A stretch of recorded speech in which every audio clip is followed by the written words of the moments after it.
coming French elections, the UK elections, the problems with the government in Israel. But everybody wants to know about your trip, and certainly I do. I deeply regret that I wasn't with you, but those were circumstances beyond my control. Tell us first your impression of the Russian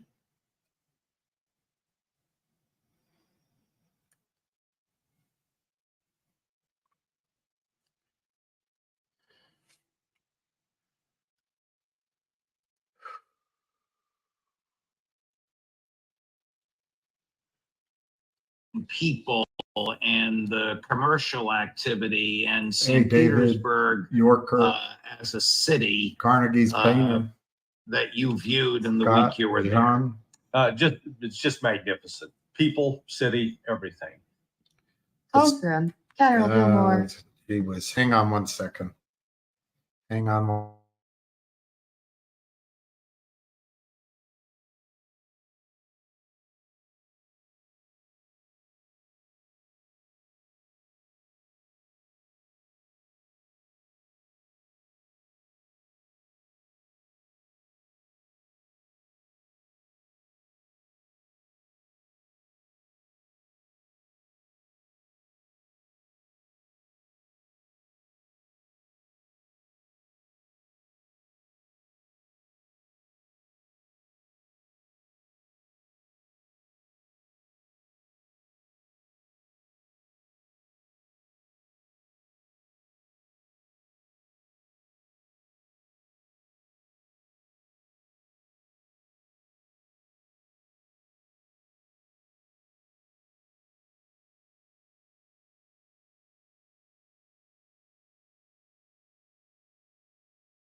All right, everybody. Sorry about that unexpected phone call regarding my dog, who had a bit of a collapse yesterday. I think it was the heat. Nothing. I mean, he's getting old. Got to face the facts. But I don't think it was anything beyond that. I just think he reacted to the heat, even though it wasn't very hot. All right, so we're going to have Ham come on, but let's give some people some time. Hey, Vanden Plays, thank you very much for joining. Hey, Pilot, thank you. Thank you for all your emails. Hey, El Duderino, Zizu, how's Texas? Eddie, thank you. Hey, Special K, Corey. Hey, John, from wherever you are, Southern California. Wow, always where the sun is. Hey, Scott, Sean, Yoker, Peace, Carnegie, David. A lot going on. I think Pam will talk to you about DJT. I heard that from him, there's a rumor that they're they're asking for stock to cross. I'll let him talk about it. It's a rumor. I wouldn't base any decisions on it. And I was on Junk Savvy's call this morning. Very interesting regarding well,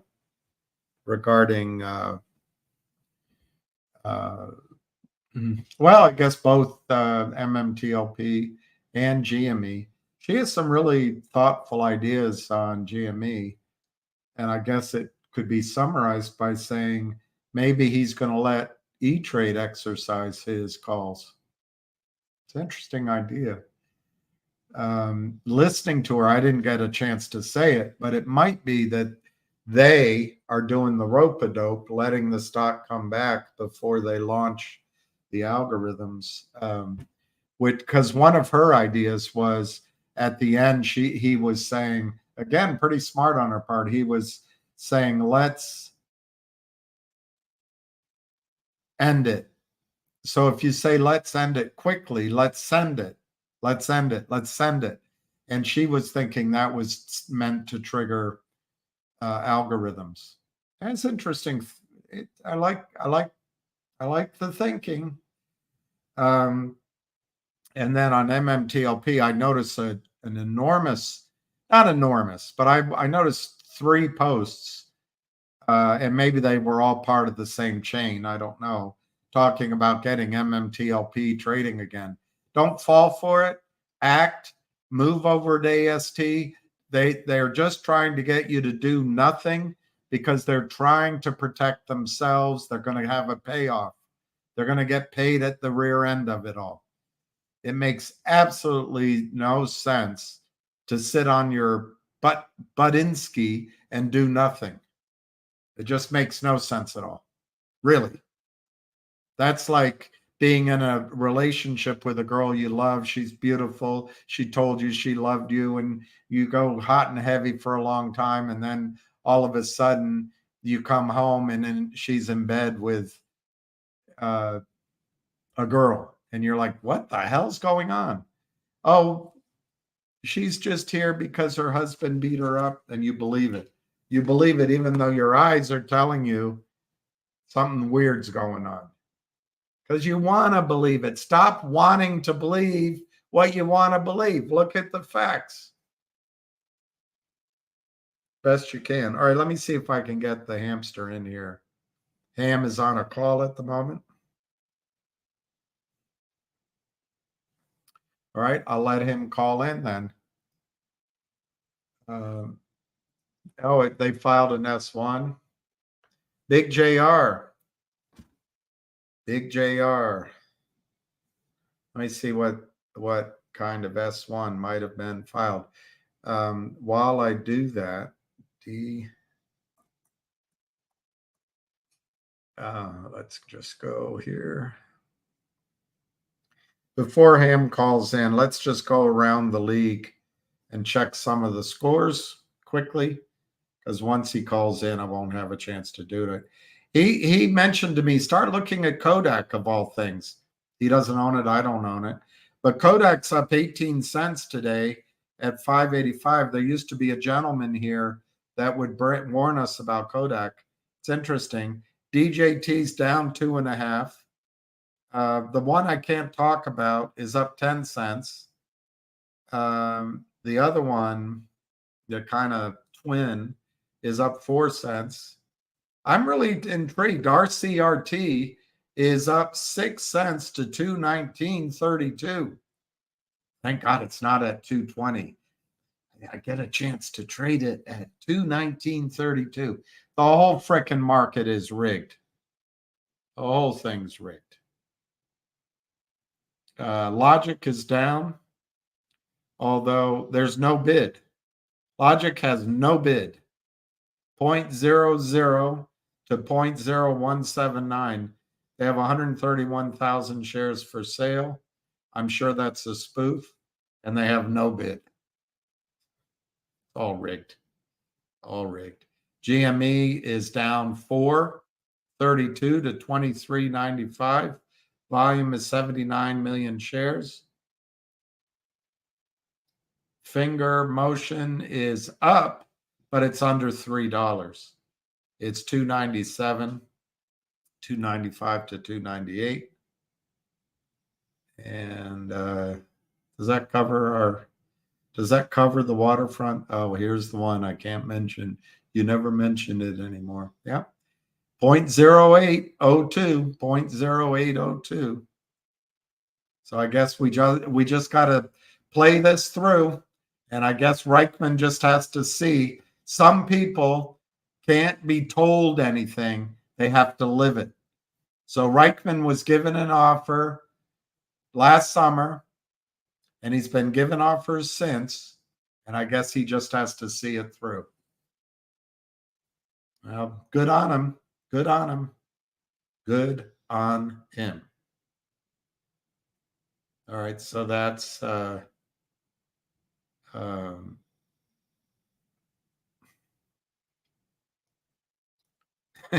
Logic has one bid at 0.00. Very funny. Very funny. 100 shares traded.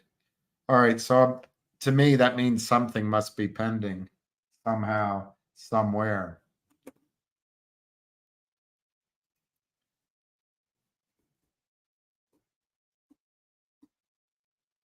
Perhaps you will address why marketing and research expenses have gone down. Not a sign I look for in a growing company. What signs do you look for, Mr. Shabazz, in a growing company?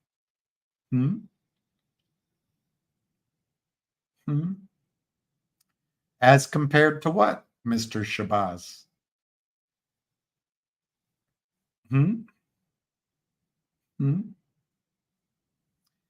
Your friends, the last earnings report said, oh my gosh, cost of goods sold is so high. Pick a side, Mr. Shabazz. Pick a side.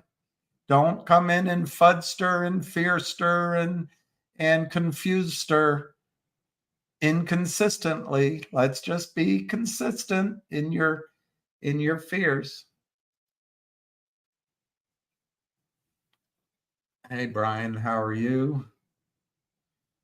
I almost don't dare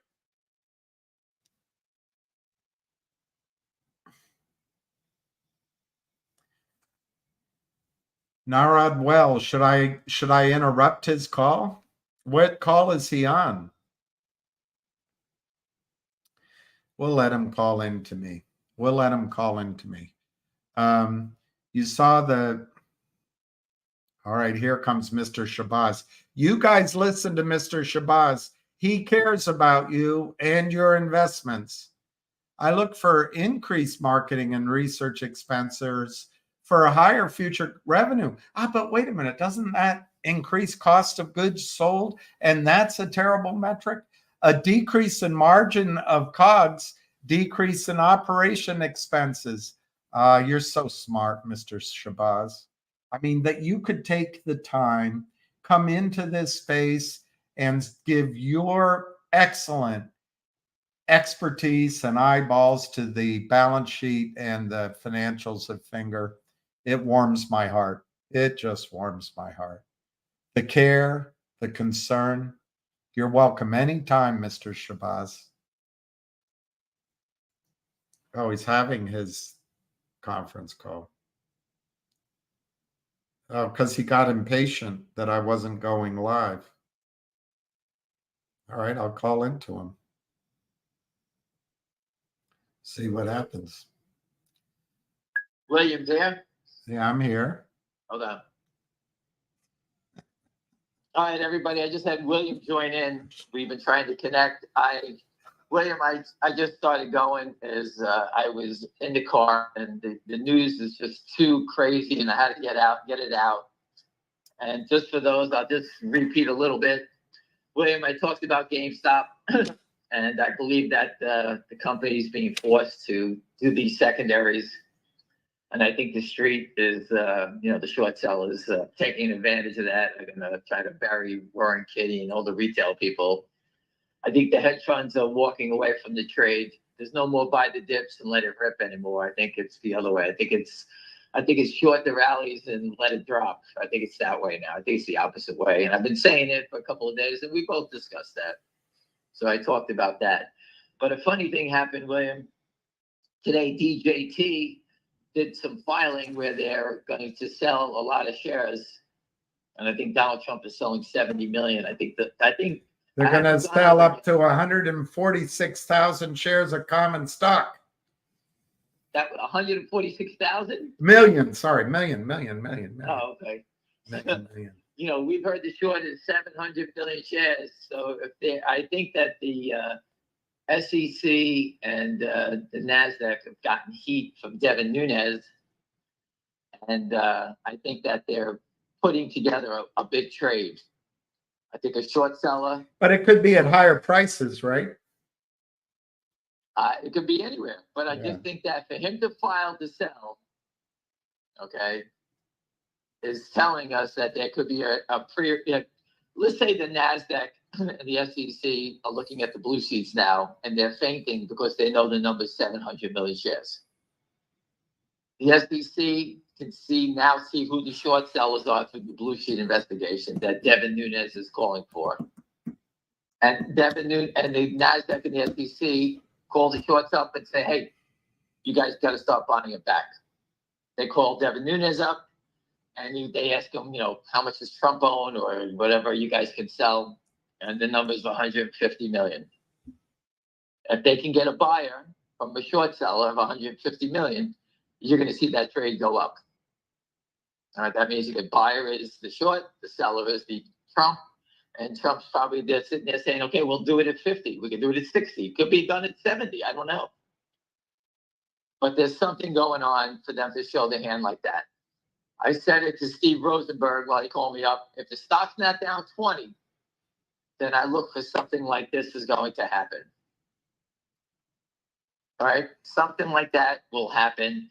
And, that's just too, I don't think Trump would file all the stock to hurt it, in one shot. I think that there's some sort of blue sheet investigation. All of a sudden we get a filing, means there's going to be a trade. That's what I see. All right. And in GameStop, we saw the two sales, the big sales, 120 million shares of stock was sold. And William, to this day, not one person has filed that they bought. That's for suckers, not when you're a good client of Wall Street. You don't have to follow the rules. Only suckers follow the rules. I think that the SEC forced the issue. These guys covered. They took their loss. They got out. They covered. We're up, down, sideways.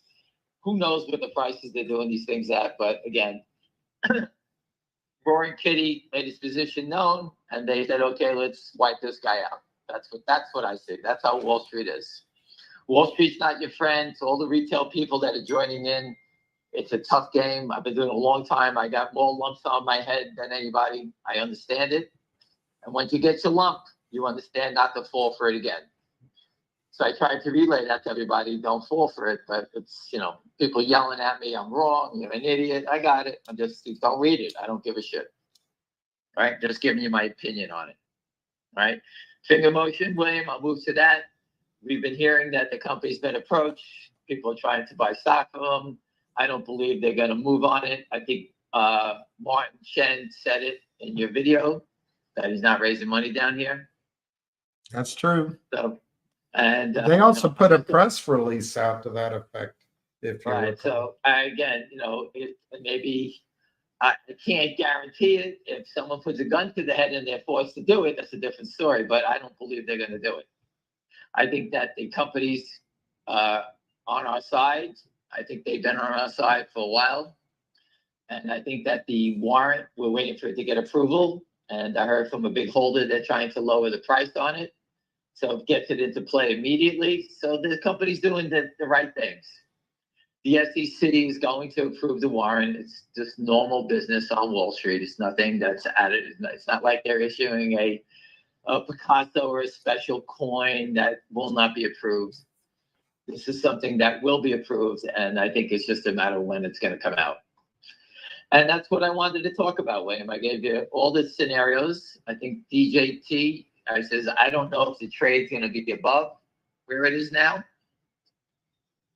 But I don't think many people believe it's going to be down because the average volume on the stock is 5.6 million. You just posted supposedly terrible news of insider selling, and the stock is down to 42 on 3.7 million. I think that if it was terrible, you probably see, 30 million shares trading. And I don't think I see that right now. All right. But again, I've always said the only way to play these names is going to be cheap options in both ways because they're very dangerous. I like finger motion because the volatility is out of the stock. If the stock was 20, it'd be very dangerous. The stock is here. Where are they going? The company has fundamental values north of this already. And the only reason they're playing any games here is to get you to panic and sell. Am I on the right path, William? Yeah. And I was in the car. I wanted to get home, and you didn't get back to me, so I just went live on the conference call. But I'm sure people on your I texted you, but that's all right. I know you got to move forward, ever forward. Is there any questions from anyone or? Well, there was, some stupid questions on Finger. How about your other stocks? They seem to be in the green today. Nah, I just watch. I'm watching them. I just saw someone just text me ZJYL just up 15 cents. You need to start seeing bigger volume. The volume, with the movement up. Last week, GDC traded up to 123 right here. And they pushed it down the next day. I think, like you said, you think on the chart, it looks like it's breaking out. Let's hope it goes. I'm way above it, so I'm just sitting there. I'm really not watching it. And then you mentioned this morning to me, Eastman Kodak. Yeah, Kodak is getting back up there twice. It got up back up to 6,589. This has a huge short, but also, me and William actually went in everyone's office. We went to the people of Rochester and Elise Stefanak. Is that how you say her name? Ms. Vice President? I think it's Stefanak, yeah. Yeah, we went to her. She represents upstate New York and the city of Rochester. Imagine all the people that this used to be a Dow component. It used to be EK. Eddie King was the symbol. All right, so it's gone through rough times. Imagine if squeeze this thing and people have certificates from 10 years ago. You can turn around the whole city on Eastman Kodak, and that's what we tried to tell her about it. But again, that's just I remember that.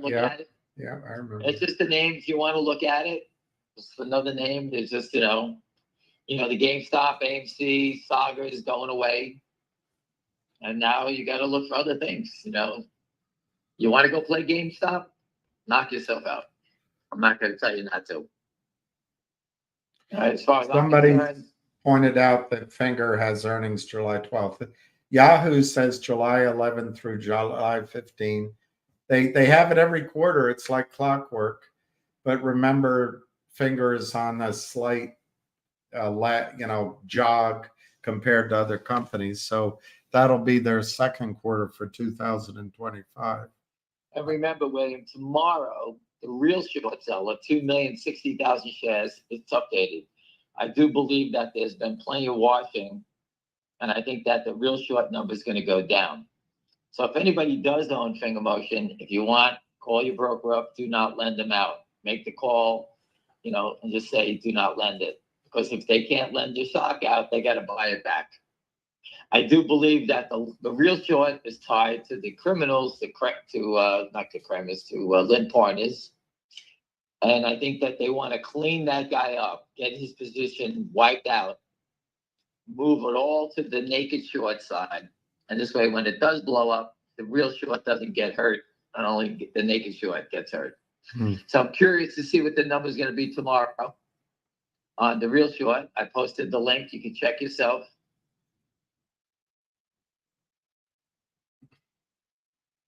We're going to have, are you there? I'm just reading someone. I just happened to hit Twitter, and Finger Motion wrote to someone, thank you. we will stay tuned. Thanks for showing us support. I don't know, someone's asking about something. Again, what were you saying? We're going to have Roaring Kitty Ray Do on June 21. He's going live again. I guess that's the day his options expire. Man, he's better at keeping cameras on him than AOC. Listen, that's none of my business. Good luck. Again, I'm not looking for, I'm not looking for any medals. I could care less. I want to make money just like you do. That's it. There's nothing I can do. If you got a gripe, I put a truck in front of the SEC 15 times. All right. Everyone else, I got it. You're sitting in your chairs. I got it. You're buying stocks and you think it's going to be rosy. We're trying our best to expose criminals. That's what we're doing. All right. If you want me to have the Roaring Kitty approach, just chill.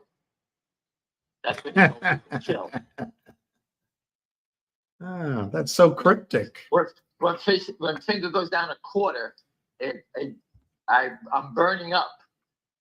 So That's how cryptic. bad I get. So cryptic. So that's what else can I say? That's what else can you say? Just chill. That's it. Just chill. Guy saying Chuck Dow, Ham's a pumper. I've been pumping for years. Okay. I've been pumping for years. I could put the proof up there 65 times. What do you want me to do? Well, those guys on the other side, they don't do the pumping. Jeff Easton does the pumping. All those guys do is just sell, sell, sell. So they don't, it's weird. They only learn one skill, selling. They don't buy, they just sell and sell and sell. And then they create fear and uncertainty. They get paid for it. They're bullies. They go home to their wife. What'd you do today, honey? Oh, I was a meanie. Oh, that's nice, dear. When can I get another white fetish car? Right. That's what you could do. There's nothing else you could say. Just it is what it is.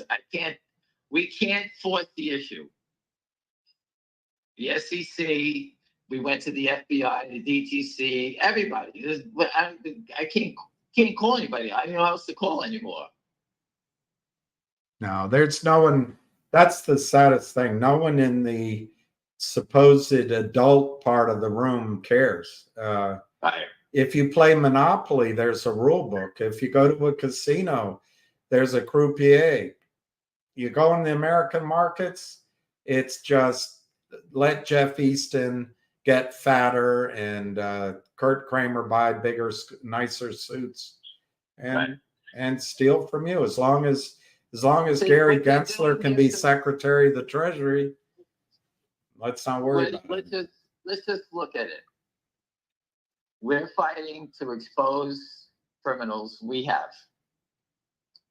And the SEC, by not enforcing what we've already proven, okay, that leaves us hanging out there as the criminals, right? Mm-hmm. That's what they look. Call from FNGR. Okay, when this does finally wipe out and everyone gets wiped out, they're all going to call him a jerk off. Yeah, I'm sure 9 out of 10 people I've spoken to all said the same thing. And then, you know what? He may be right, but for my friend who paid $41 and who dumped it this morning because I begged him to sell it, he's not thrilled. I mean, these guys, you understand that even though that kid he's wearing his heart on his sleeve, he put his money where his mouth is, it doesn't mean anything. All right? I'm not in your office or your house hitting a button for you to buy it. We're just telling you what we see. He's telling you what he sees. It's the same thing. Yeah. And I tell people, go follow the sell tickets. They're not coming back to me and William. That's a fact. So one guy's asking, and my answer is, Rocco, is what I don't know if this S1, this shelf registration, basically, if it's the first time or the second time. I don't know that. If it's the second time, they're ready to go. But he's asking, how will selling 176 million I assume you mean or some part of it help if there's 100 million shares short. Won't Nunes make them cover? No, My- what they want to do is they want us to believe that the insiders are selling and they're taking the money, and that changes the narrative, and the stock will go to sleep. People will give up on the squeeze. Yeah. Devin Nunes will yell, well, he may not say anything anymore because they got paid. But that's what happens. They take it away from us. They take it out. The short squeeze, they hate it that it's in the cover of the newspaper. They don't want it on the cover of the newspaper. So they're trying to remove it from the newspaper. That's what they're trying to do. Mm-hmm. Every other country yells about it, and they don't say anything here. Think about that. Well, I was on a space call this morning listening about GME becoming maybe a Berkshire Hathaway. Imagine Trump, DJT, with billions, many more than GME in the kitty, so to speak. Oops. And maybe, maybe that goes, we have the biggest company, the best. Listen, all they have to do is go out, don't do anything, don't hire one person. Yeah.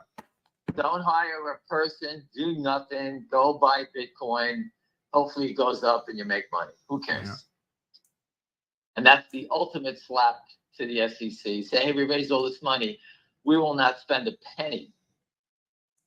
As a matter of fact, we won't even file our financials anymore. We're going to be late on them. We're going to get rid of our accountants. We're going to do as small as possible. We're going to have 3 people, and we're going to run it from a remote office, Winnebago.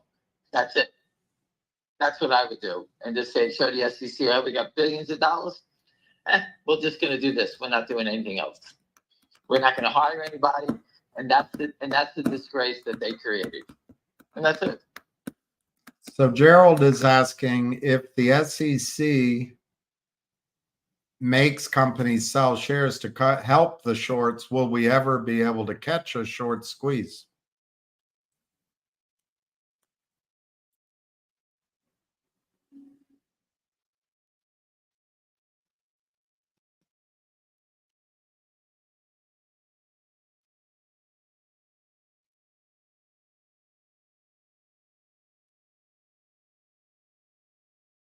I don't know if you're talking.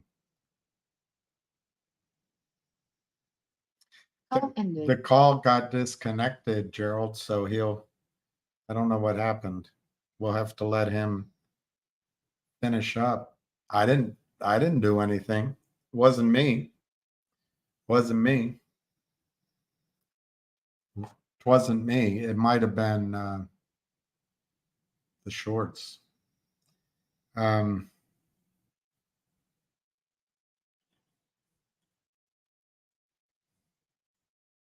Let me call back into him.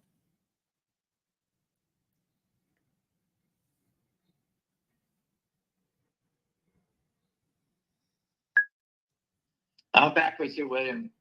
Yeah, was that me or you? I was just talking. I have no idea. So did you Anyway. answer that question already? Will we ever catch a short if the SEC helps the shorts? No, the SEC is helping massive problems at the highest level. You're talking about the federal government with Ken Griffin involved. Pat Byrne told us that a while ago. We're dealing with small criminals. All right? We will get them. We will get them exposed. We're doing everything to expose them the way that I was taught how to expose them. Okay? These other stocks are Trump's stock is Trump because it's Donald Trump. Right. GameStop was because of something completely different. I posted in 2020 exactly what I saw. Right. The longs owned way too many shares. And I posted it, and it was based on a filing. And I could see it. It was easy to see. And who was behind the GameStop short squeeze? Ryan Cohen, what's his name? The Michael Burry who bought it. All the funds that were filing, and I remember those 2 names, that were filing that they bought stakes in GameStop are the ones that were telling everybody what I saw. That was it. It was pretty easy. Mm-hmm. Then it gets out of control. They all go chasing it, and it got out of control. Came back down. Roaring Kitty lit it back up again. And these the shorts are pigs. They just keep doing the same thing. There's nothing you could say about it. But they got blown up for billions. That's what happens. Okay, let me look and see if there's anything else. Nope. That's it. Pretty quiet on the questions. Are we? I don't know. Are we expecting any big breakthrough in earnings with Finger? Listen, the company's going the right way. The CEO posts videos. Remember, if the CEO's posting videos, he's incriminating himself, telling you everything on a video. Right. Right? Right. What else can you say? Right. It's right there. I mean, he's telling you that the company's growing, they're working. It was in their filing to have a massive deal that's negotiating it. Someone posted it to me. Do you follow HOLO? I thought we did. HOLO? No, I don't follow it. Okay. I don't follow it. It went to 100. That's all I know. Yeah. It's one of those Chinese names. Went to 100, back down to $2 or something like that. And I don't follow it. And then DBMM, somebody's asking about. DBMM, the woman is the CEO is a trooper. She's the one that ratted out Alpine to us. Right. She gave us Alpine. She's a tremendous CEO that's stuck in hell thanks to the Kramers, and she's tried to. She won't leave until she gets this ship straight. That's what she told me. God bless her. No, I couldn't believe it. She's whatever she's doing, she believes in, and that's what she's staying with.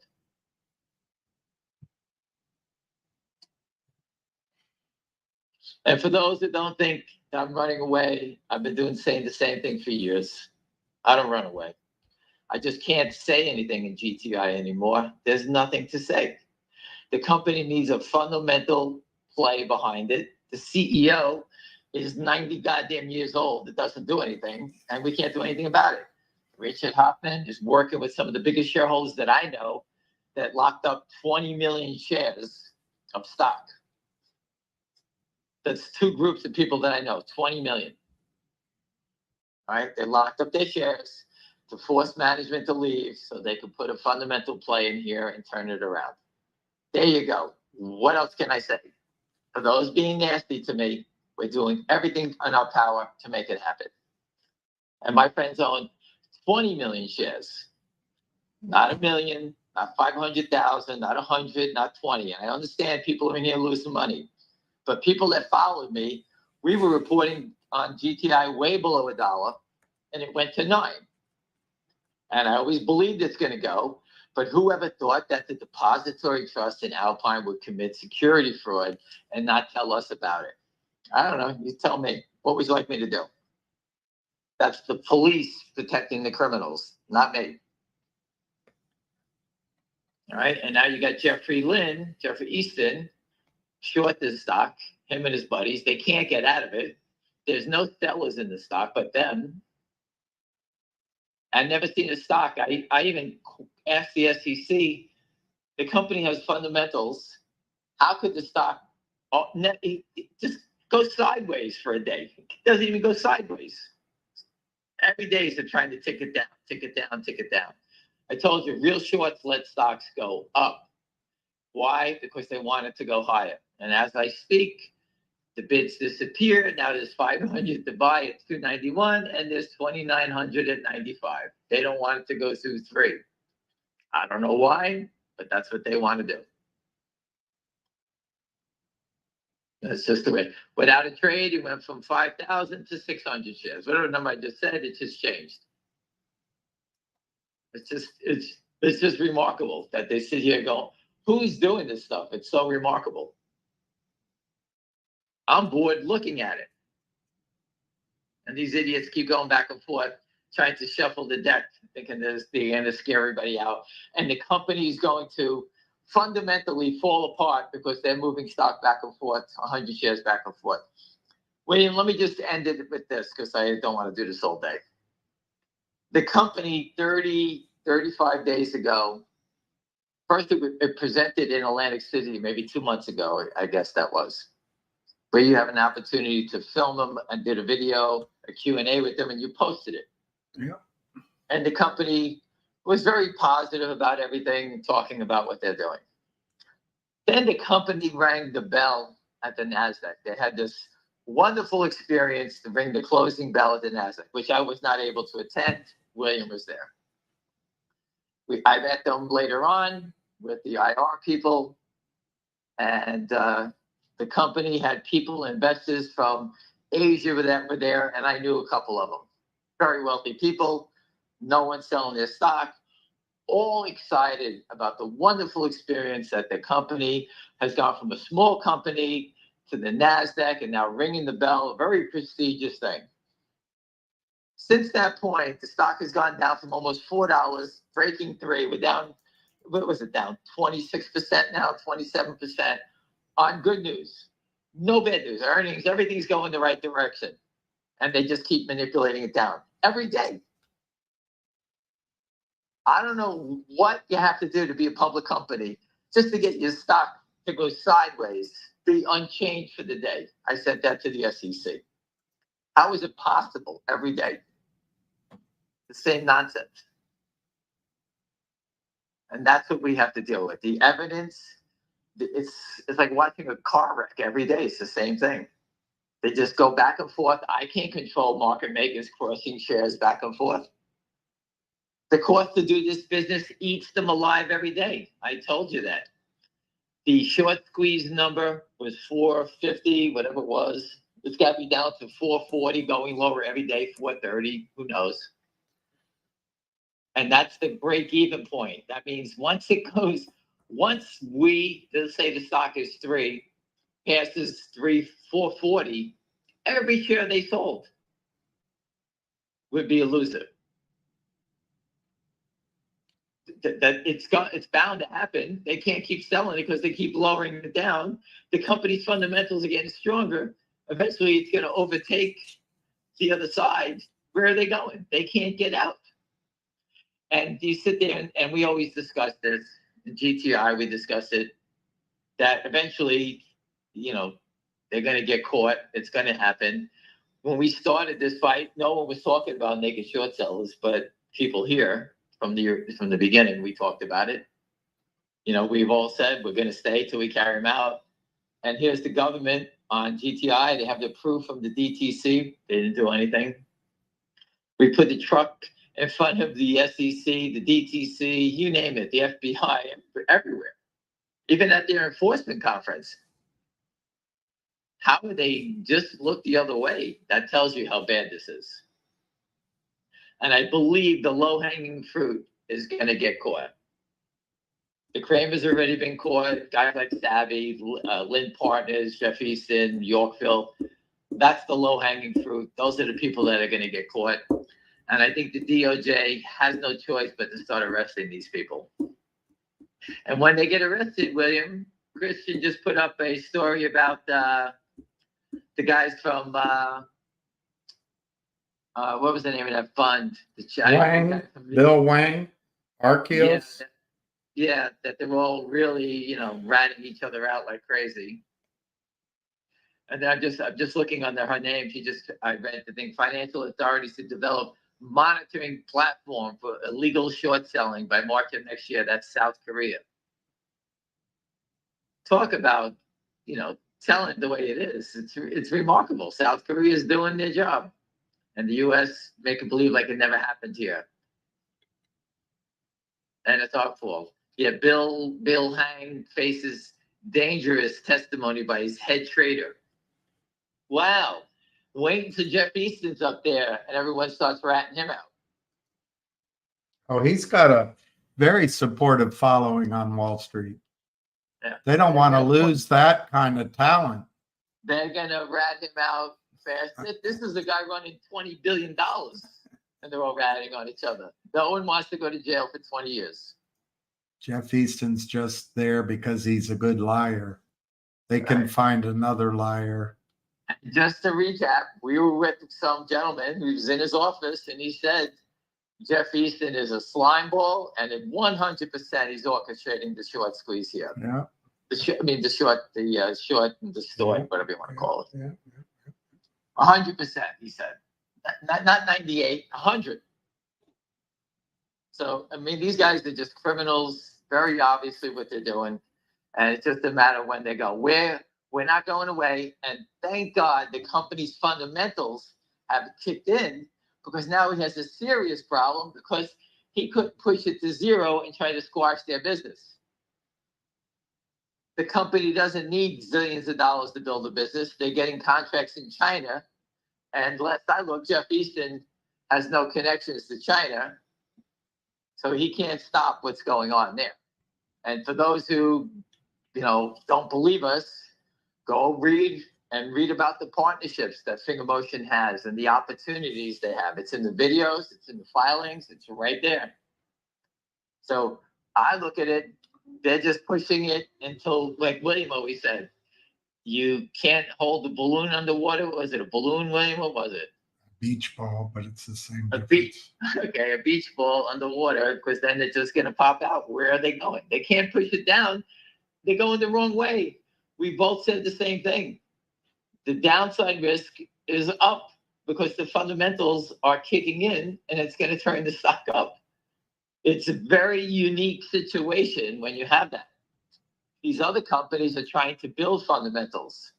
GTII is trying to build fundamentals. The guy didn't do it. Obviously, he's too old to even do anything now. So we're trying to remove him so that we can build fundamentals.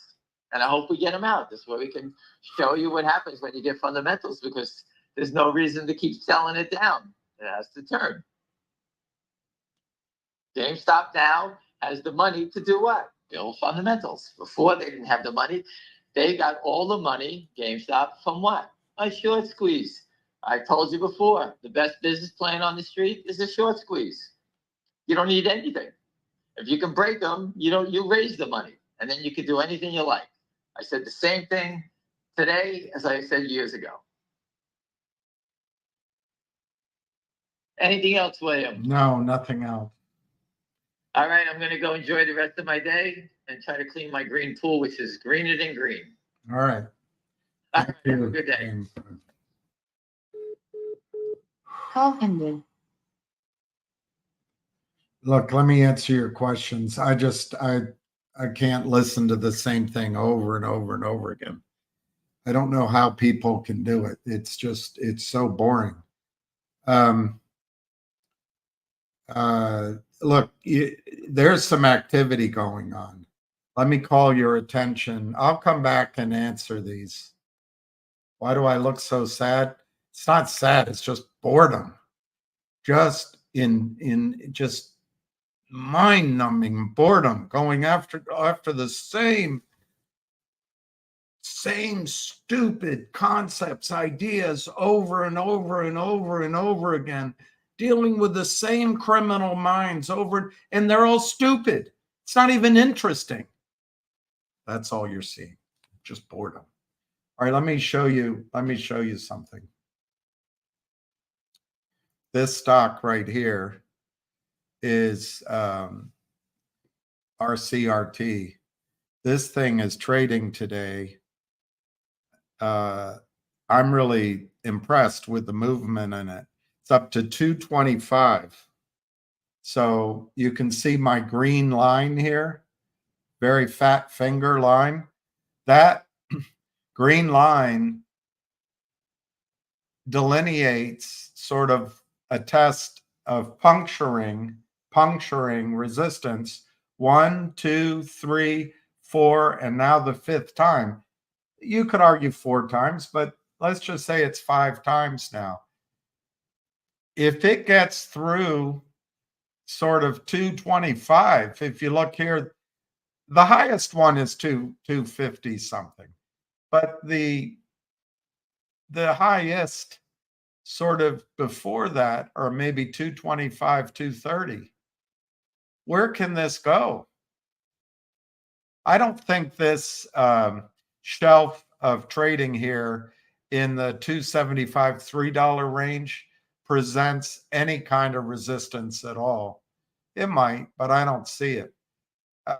Why? Because anybody that wanted, any weak hands, anybody that wanted out is already out as far as I'm concerned.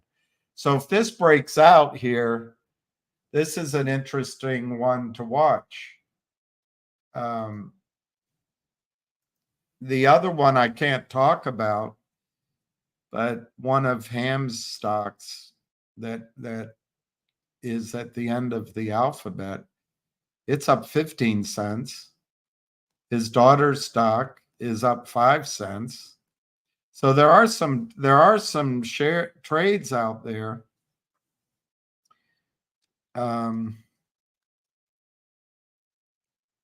Kodak's even up 15 cents. I'm intrigued by it because of the gentleman here. I forget his name. Can almost see his handle. Photographers something. Pointing it out months ago. So, all right, let's see what questions. Lots of volume on DBMM. Well, let's look. I think they have that one under control. And I think that financing destroyed the company. You've got a bid 0.0042 by 0.0046. It was as low this year as 0.0015 and as high as a penny. So it's in between. It's had a nice move. It's had 6.5 million shares, but that's no monetary commitment. It's hard to borrow. If Alpine goes down, digital brand media and marketing will go up if Alpine goes down.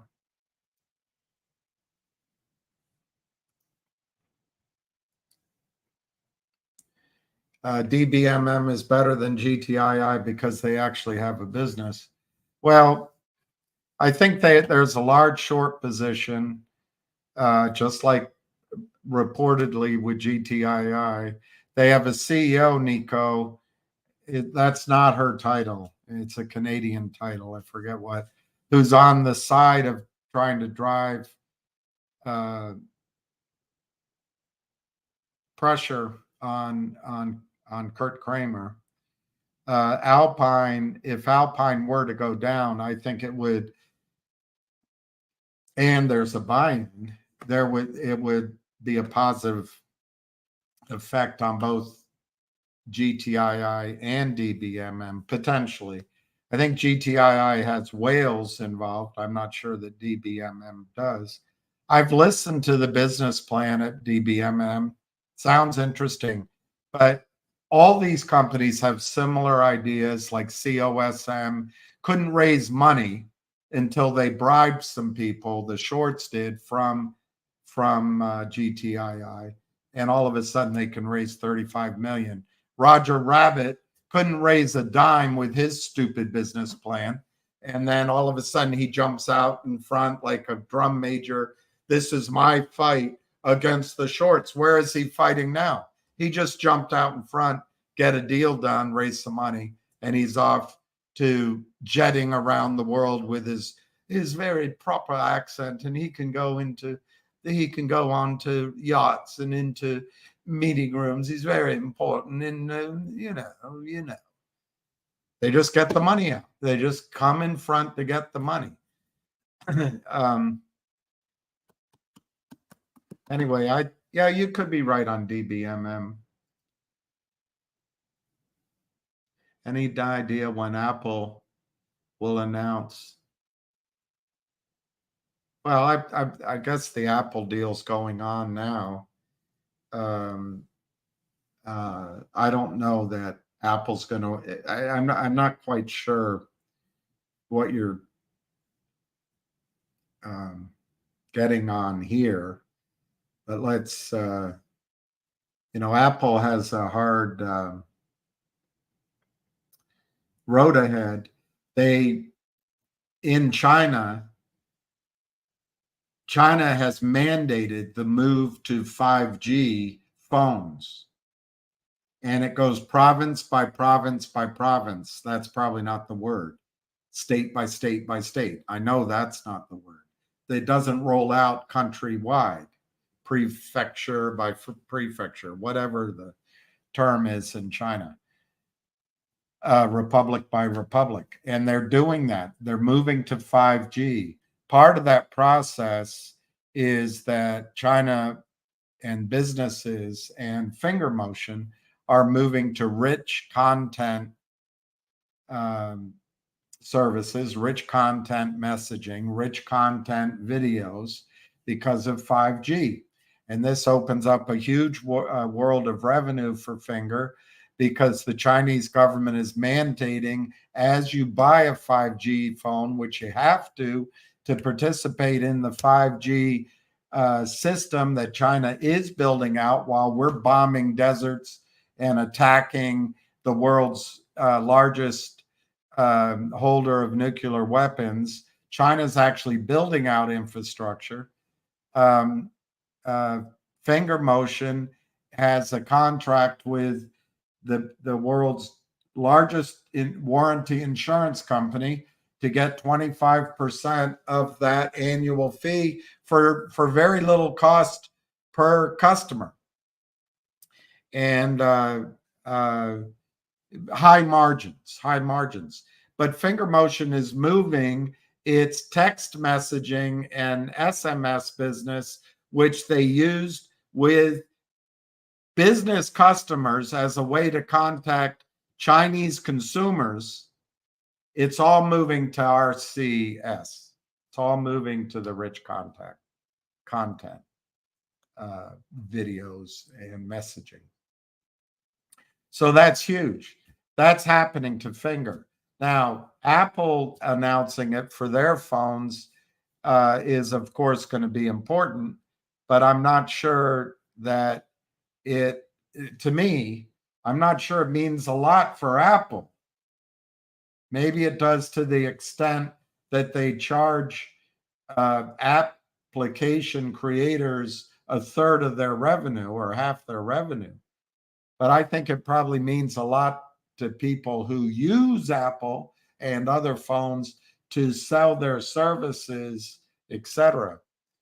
But there are rumors that during this Apple event, that's going to be announced, and that's happening. I guess that Apple event's happening presently. Yeah, I'm joining Richard. Hey, Barbara L. And by the way, thank you, Ahmed. That's a good observation. What does the SE say to you when you call them? How are you doing? Sorry I didn't get back. Sorry you had to be on the phone.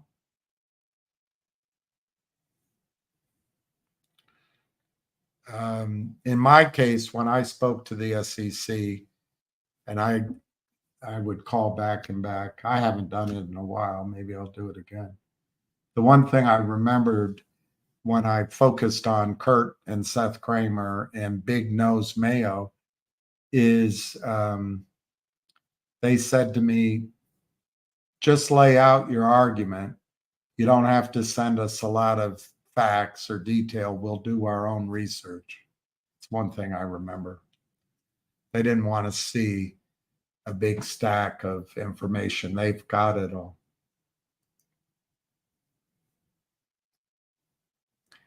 It is planned destruction. It's controlled destruction, and it's to help the banks. If you guys don't understand, after 40 years of it depends what the definition of is, the last time we had a president who actually cared about the truth was before 1982. Was actually before 1988.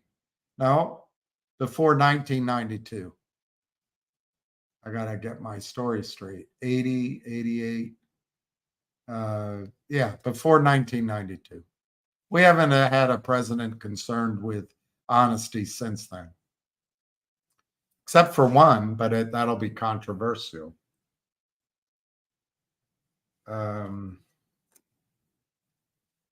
So we had a president who pushed through more policies that used to be viewed in my lifetime as Republican policies. They're now Democratic policies. And it was all by money flowing. This president and his wife came into office without money, left office broke, and now they're some of the richest people on the planet. Where does that money flow from?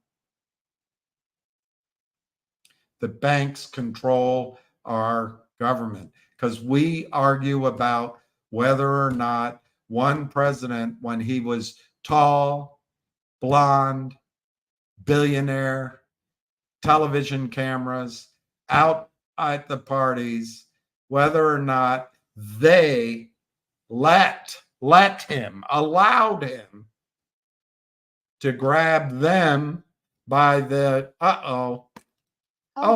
you know. So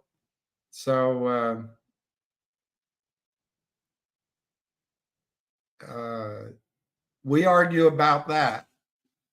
We can't vote for it. We'll vote in this weekend at Biden's guy, and nothing happens.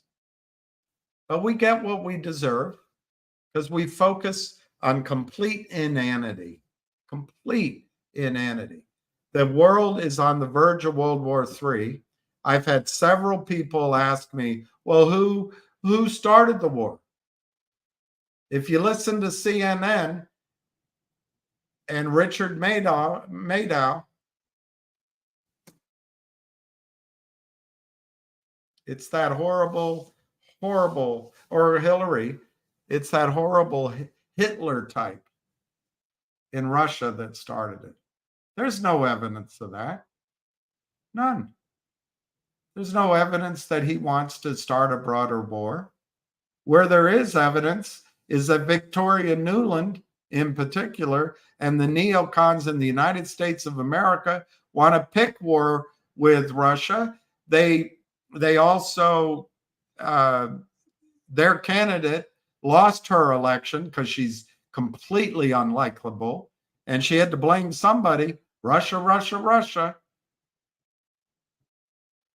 And the banks want to preserve the dollar-based, dollar-pound, yen-based system that they've disastrously bastardized.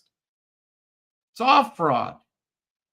They don't want a ruble, one, gold, brick, alternative. They took down Gaddafi. They took down Hugo Chavez. They took down Saddam Hussein. You know what those three had in common? Other than I know the bad parts. But look at the rest of the world, how the rest of the world looks at what we do. But you know what those three had in common? Gold. They wanted to price things in gold. They wanted their gold, and they wanted to price currency in gold. Well, what did the banksters do?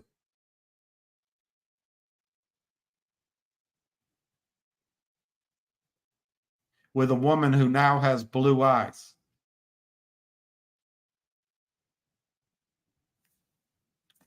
The banksters got rid of those three.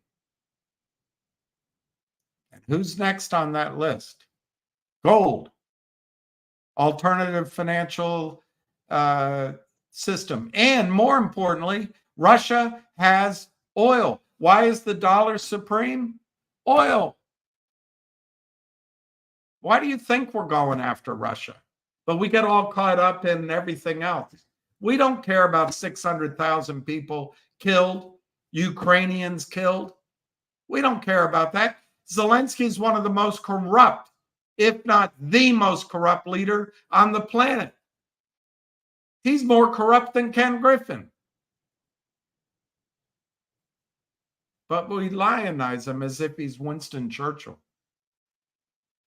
Anyway, it all comes back to the banksters have a mission. I think the number one mission is to keep the party going for a while longer as they collect more booty. I mean, if you think about it, is $1 trillion a lot of money? 1 trillion? These big funds run mostly by white men, many of whom have other characteristics which are similar. And Ken Griffin, all white men, trillions of dollars, not 1 trillion. They manage trillions of dollars. If they get 2% of that as an annual fee and then 20% of the profit, boys, these guys are rich beyond any dream. And I know the Bible doesn't, that the eye of the needle might have been a pass in a mountain rather than the eye of a needle. It's hard for a camel to get through on that small ledge. Maybe the distinction, we've exaggerated it, but I don't think the good Lord above is going to be all that impressed with the avarice and the accumulation of trillions of dollars of wealth by a few white men.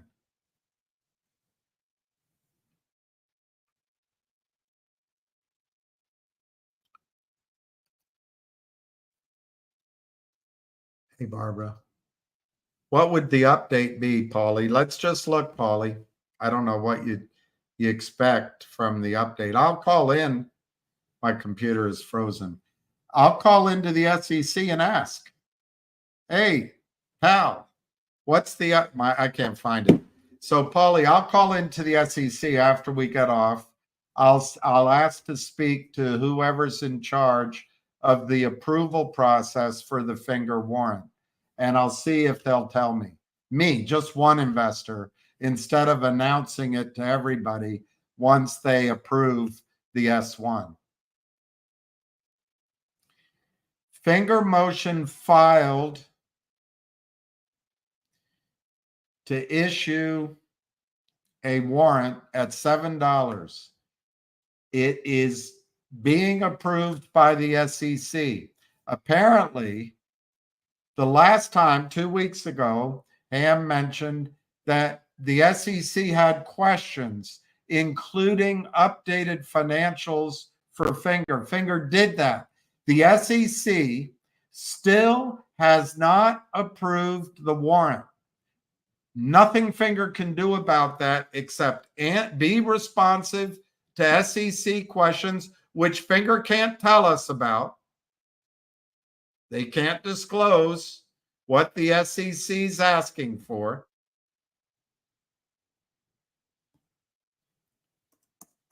And there's a push, Paulie, by Ham, which I disagree with, to get the company to issue a warrant at $3. Why do I disagree with that? Because anything, in my judgment, that's going to make the stock go above $3 decisively in order to get people to exercise their warrants, to me, is going to make it go above $7. To me, a $7 warrant has more pain for Wall Street than a $3 warrant. To me, 5 million warrants at $7 covers Finger Motion's cost of existing for over a year. 5 million warrants at $3 is a quarter of the year. To me, Finger should not change it from 7 to 3. But that's the push. They're hammering, as they say, they're hammering them. I don't think Finger should change it. I think it'll cause a delay in approval. And I don't personally see that it adds any meaningful value. But the theory on the other side is if the stock goes above $3, people will start exercising it, and it'll put pressure on the criminals. I think it means the criminals want to keep the stock under 3. That's what I said last week. So I don't know, Paulie, I'm looking right now on the SEC website. There's no update from the Securities and Exchange Commission on the approval of the warrant request by finger motion, which was submitted on May 17th or amended on May 17th, amended on May 17th, 2024. We're now in June. I don't know how long it takes the SEC to approve it, but I have no secret access to anyone at the SEC who will let me know before the whole world will know when the SEC approves the warrant of finger motion. What is the estimated short position for finger? According to Ham, which there's a guy that retired the American Stock Exchange that says you can't trust the numbers Ham gives, you can't trust the numbers Tom Ronk gives, and you cannot believe the numbers FINRA gives. If you just take the numbers every day from FINRA and you add them up, and that's all you do, according to this official, ex-official of the Amex, you're not taking into account that finger motion had a lot of private placements and a lot of stock can be delivered from offshore, and that during the day, people can illegally, it's illegal still, people could illegally sell stock that doesn't exist or they haven't located during the day, but because they're good clients, if they cover it later, FINRA doesn't report the covering. But according to this Amex official, it's all okay as long as they're good clients. I think it's illegal, but whatever. Pete, I see no evidence that the shares were or are being bought back. I watched with my own eyes the massive shorting of stock and finger over 10 days, a little over a year ago, taking the stock down to somewhere around $1. It was 100 million shares that they shorted in 10 days. And I couldn't believe my own eyes, of course, because there's systems in place, and the numbers that FINRA reports for the short sellers, I'm not supposed to believe because there's systems in place.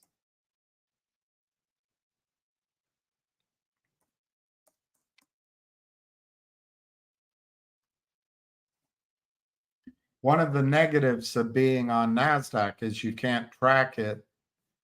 I can't track it on the over-the-counter markets, but you can track it with Dozer, D-O-Z-E-R, every day on Twitter. The number, Pete, that Ham uses, I've already given you the negative. I've already given you that this retired Amex executive thinks it's all hogwash. So put that in your calculation. Tom Ronk provided numbers until the company stopped paying for it, or until the company didn't pay for it. I don't know which. They were doing it as a favor. They stopped at somewhere around 220 million shares naked short. Ham now says 250 million shares naked short for finger motion. 250 million counterfeit shares. You got 52 million shares that exist. So you can believe the adamancy of a retired Amex guy whose theories are always wrong. They have no predictive ability at all. But he believes that there are systems in place. The trading is algorithmic. I agree with that. And that the numbers that FINRA puts out are incomplete because they don't include the buybacks. I think that in the case of finger motion, you know that it's Jeffrey Lind. You know that it's one or two people shorting. You don't see the buying back, and they just keep selling, selling, selling. Nobody's selling. I spent an evening with all the major holders of finger motion. None of them are selling. None. But to this Amex guy, oh, they're selling. You don't know. They're blah, blah, blah, blah, blah, blah, blah, blah. I believe there's over 200 million shares that have been sold that do not exist in finger motion. Can I prove it, Pete? No. They don't want you to be able to prove it. Look at MMTLP. They've hired paid shills to get people not to move MMTLP over to NextBridge because they don't want any proof. The whole system is rotten. They don't want proof anywhere. So why would it be any different? Anyway, the number Ham uses is 250 million. And he says he stopped counting.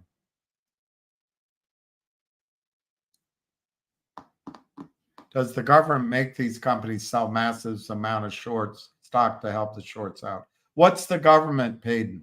Is it Congress? Is it the Senate? Is it the president? You saw the president. Is it the SEC? Now you're getting somewhere. The SEC. Is it the DTCC? Is it the FINRA, which is a private corporation? Bill Clinton's self-regulatory crap. Goldman Sachs owns the governments in Europe. You can look it up. Goldman Sachs owns the United States of America's government. And yes, they are telling the government that Goldman Sachs is too big to fail. This is too big of a problem. And that is Ham's belief. I think it's true too. Look, if you don't do something, you're going to be Arkansided.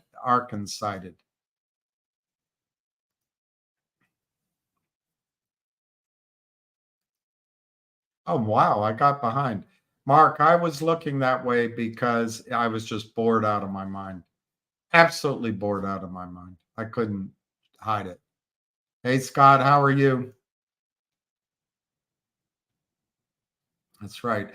You know, that's one of the jokes that they give Norm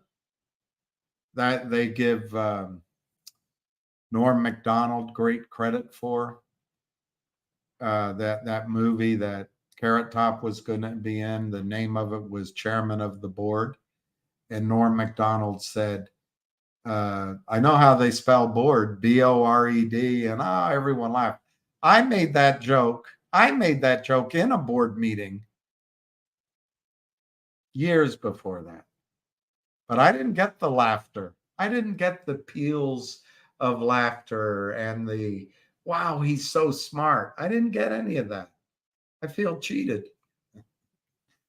I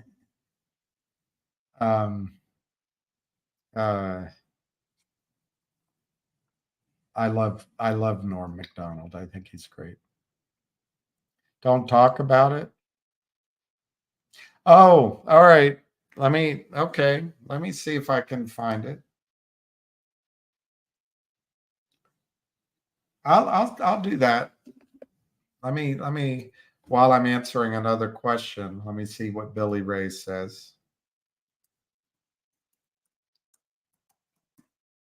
Let me see if there's something to see. Dewanga, let's see.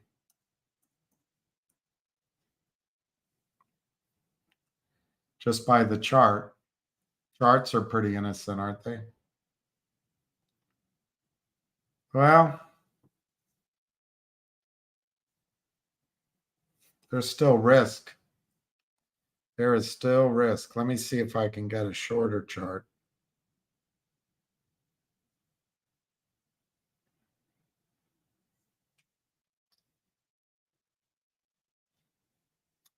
Nine months? No, I'll go 6 months. Let's try 6 months.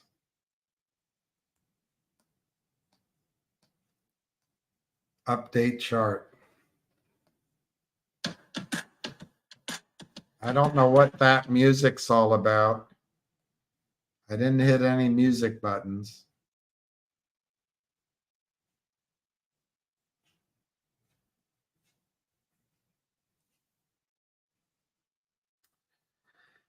Yeah. Dewinga. I'm looking at the chart of that stock, and the stock's up $18 today. 18 cents, sorry. 18 cents on 135,000 shares. And the chart still looks like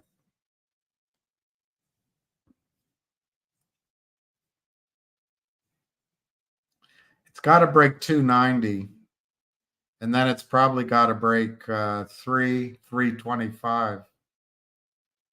Heck, it's even got to break $4.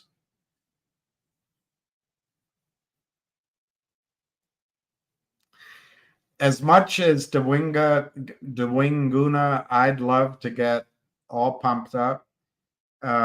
If it goes to the 290 range, which is the 20-day moving average, they'll try to sell it off. So I'm not going to put up the chart because it doesn't really say much. And let's save it for when there's something good to say. Does the OPEX agreement with Saudi go away today? Apparently, according to it was the 9th.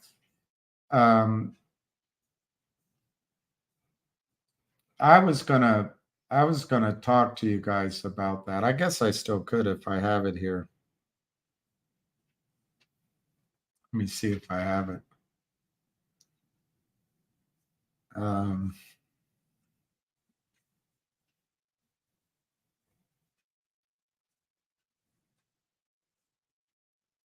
No, I must have erased it.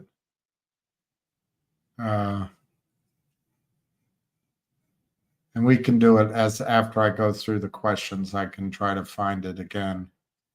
Oh, here, maybe this is it. Yeah. Yeah.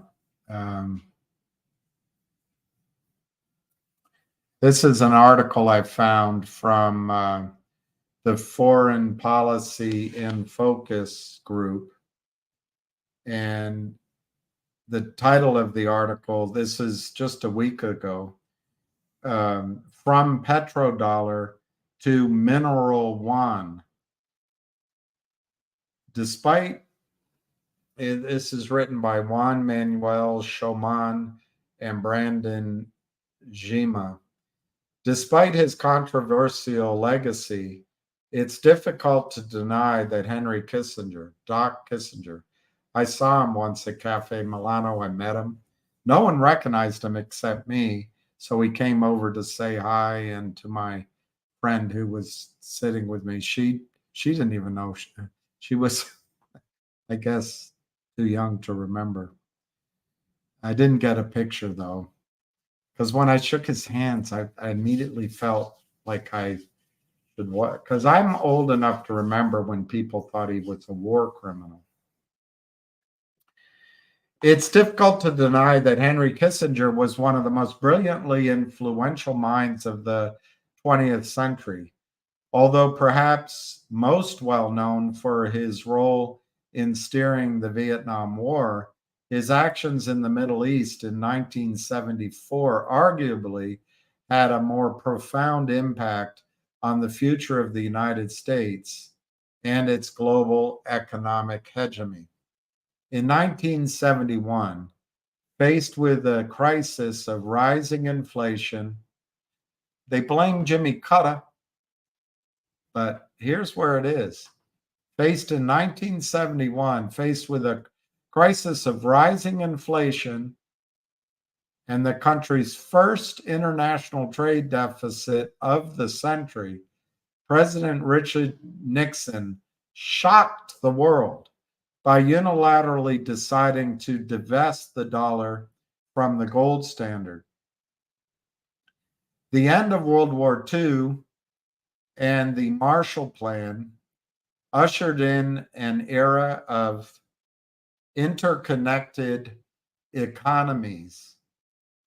And the dollar, by virtue of the Bretton Woods Conference, had become the default currency for international finance.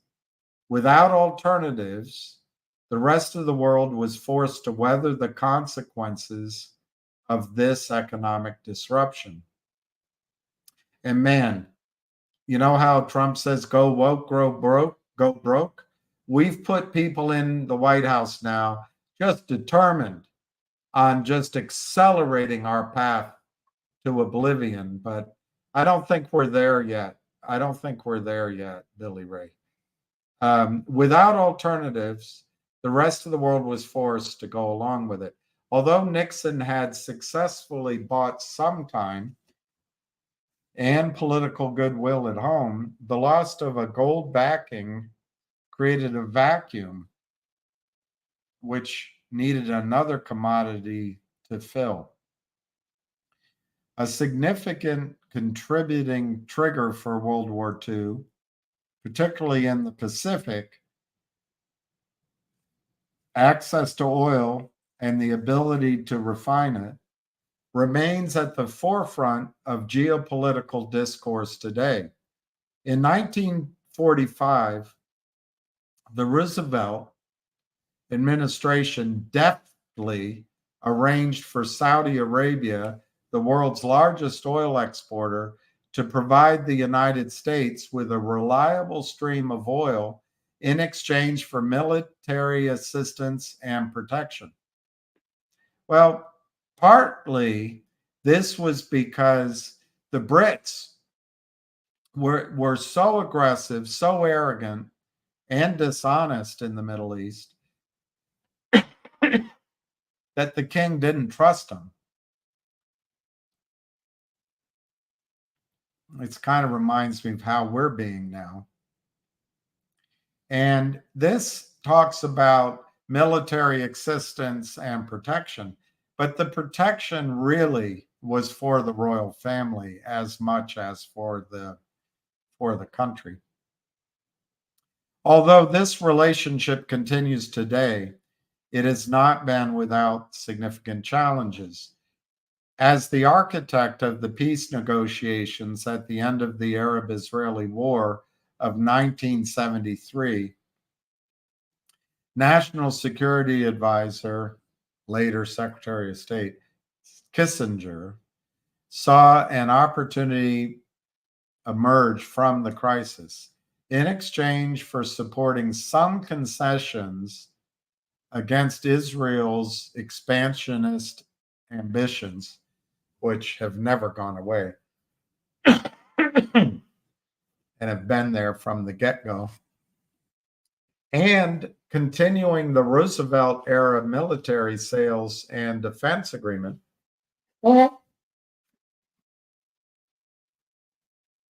Doc Kissinger convinced King Faisal bin Abdul Aziz to agree a deal that required that all oil transactions be conducted using the dollar. This effectively bonded U.S. currency to the world's most valuable resource and cemented the dollar's preeminent status in international trade and investment. As the other OPEC nations soon followed suit, excess petrodollar profits were reinvested in the United States, often through purchasing currency reserves, closing the loop of a new international financial system that the oil dependent world would continue to feed. For 50 years, the United States has benefited from Kissinger's master negotiation. So is our stock market. So is real estate. And a lot of other things. It continued to catalyze, that's not a word, it continued to act as a catalyst to the nation's rise during the Cold War and has allowed the United States and its allies to effectively isolate political adversaries from the global economy. Now you have all these wominists in the government pushing the Russia and Iran out of the SWIFT system. Man, what great thinking. What great exercise of power. Idiots. And Blinken, it's Ann Blinken, and it's Biden, I guess, if he's even sentient. Absolute genius. But remember, we don't want those tweets. That man is he's a Nazi. It's better to have Sleepy Joe, but look what Joe's doing. Anyway, let's go on. The comparative strength of the dollar and its value as an international reserve currency, listen to this, have protected America's consumers, businesses, and institutions from the harmful effects that could, or perhaps should, be felt as a consequence of rising inflation and exponentially increasing national debt. That's what Giscard d'Estaing called the exorbitant privilege until today. And we just seem hell-bent with this woke generation to go crash into the wall. I don't know why, but here's why I keep bringing it up. Each of us has to become our own central bank. We have to think in terms of getting out of the debt-based system, getting away from the power structures that tell you we're going to repossess your car. And we have to start owning resources like gold, palladium, oil and gas, water.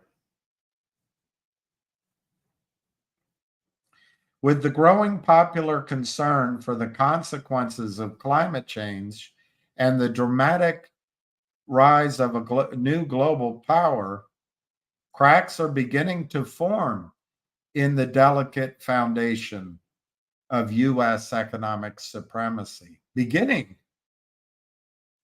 They're fissures. And the woke, go broke crowd wants to break them wide open. Well, that's what's happening. And anything I say is not going to change it.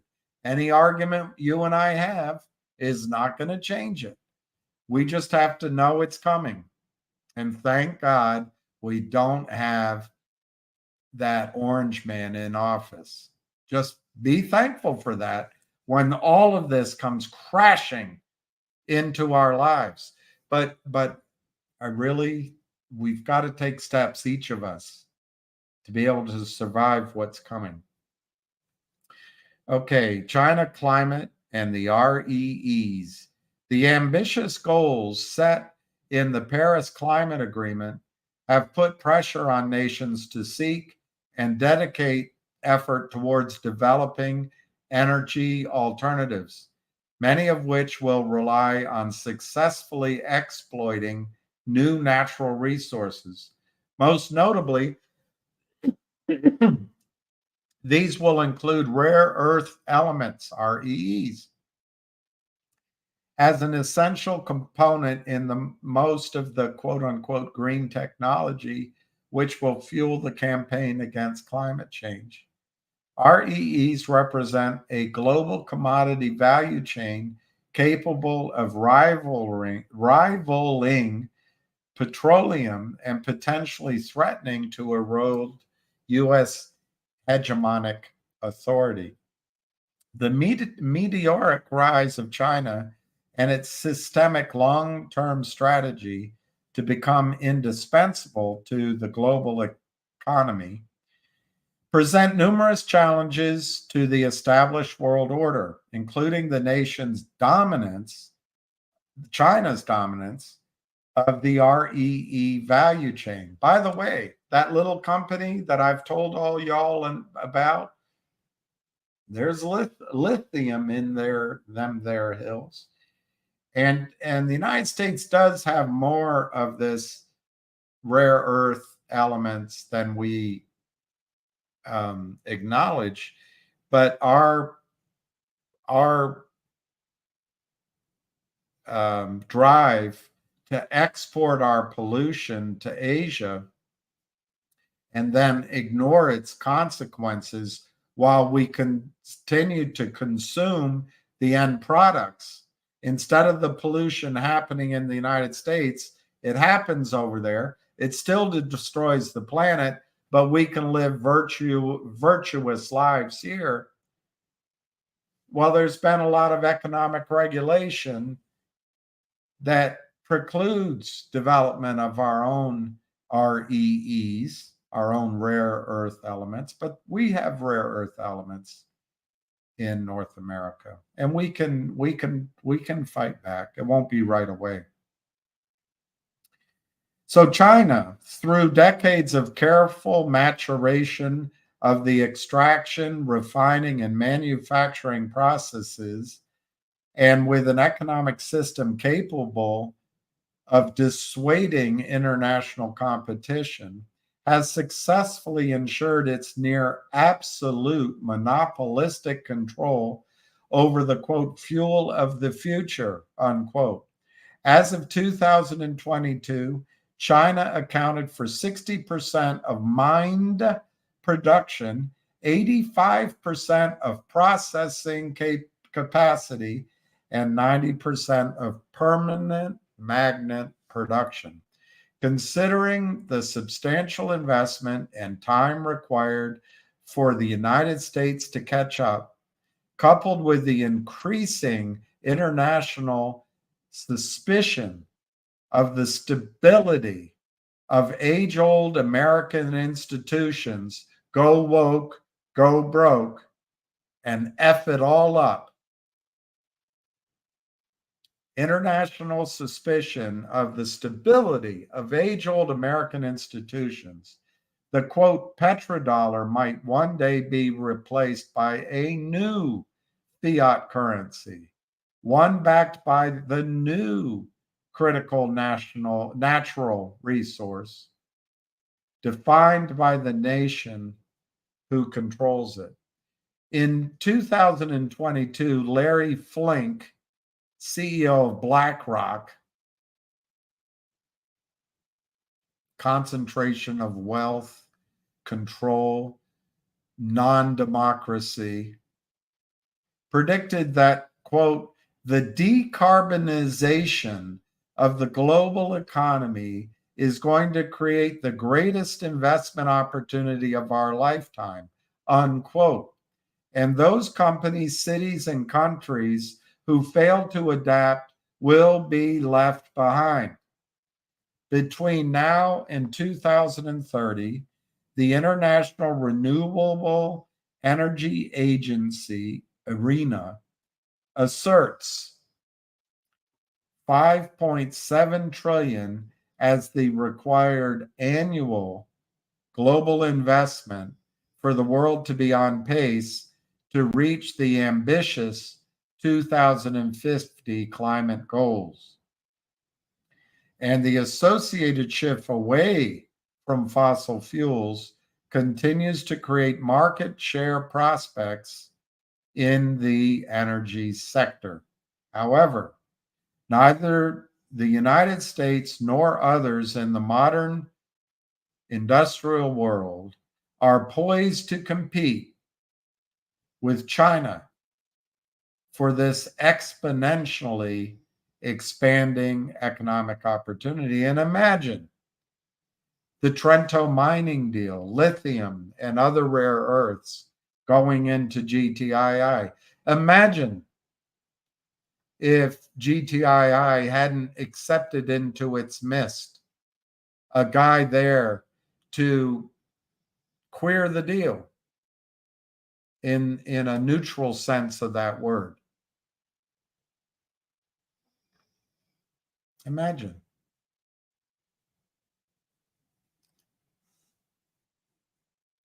Identifying any modern technology that does not rely on rare earth components is difficult. They power cell phones, rare earth elements, power cell phones, computers, medical equipment, satellites, and almost all instruments of modern military power. You know what else does? Silver, and of course, palladium and platinum, gold to a lesser extent.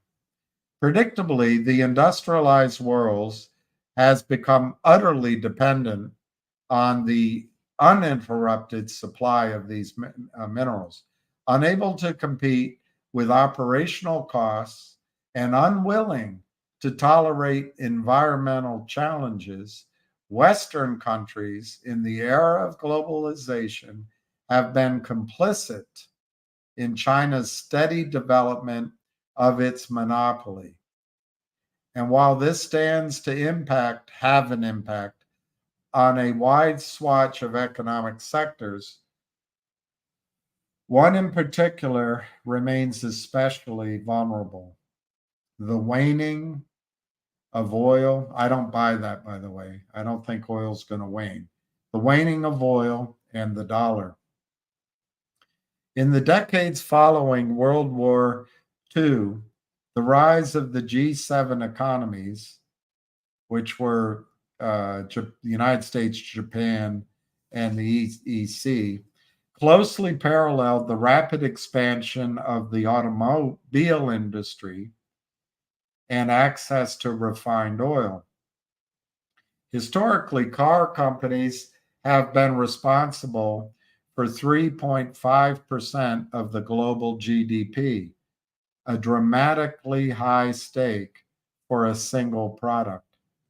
The sophisticated magnets, which power the more than 30 motors in today's electric vehicles, depend entirely on rare earths. And as EVs become a cornerstone of the impending, quote, green revolution, auto manufacturers are pivoting to EVs to maintain their share. The G7's successful investment in the automobile industry was no accident or stroke of fortune. It was a carefully calculated strategy which combined a dominant post-war industrial capacity with a monopoly over the vital natural resource, just one, oil, that fueled it. But even at the height of its global hegemonic power, the United States and its allies had to contend with OPEC. Today, no such check exists for China. It would take a minimum of 15 years and a radical change in the investment strategy to create a significant competition to China's rare earth supply chain. While we've been bombing deserts and assaulting mountains and arguing whether or not Hillary Clinton should be the first female president and whether Donald Trump has been controlled by Russia,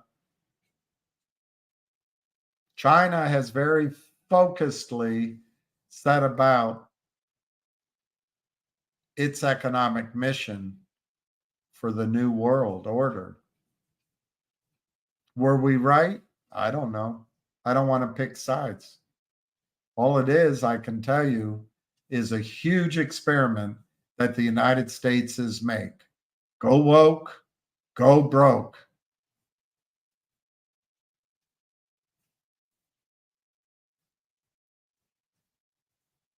I think we can recover, though. I think we still have the best ability. We just got to come to our senses. It's not a great right-wing revolution going on around the world. Somebody said it's a right-wing wave. It's not. It's a return to our senses. It's a sensibility wave. If we get back to our senses, we can get this under control. And why? Because in my judgment, the EV is not going to replace the combustion engine anytime soon. And you got to let the free market determine what does replace it. My opinion, if you had a free market going at it, the thing that would replace the petrol-based combustion engine would be an ammonia powered combustion engine. Look at what Tokyo's doing, Toyota, and look what Matt Simmons was trying to create up offshore Massachusetts. But that's another video.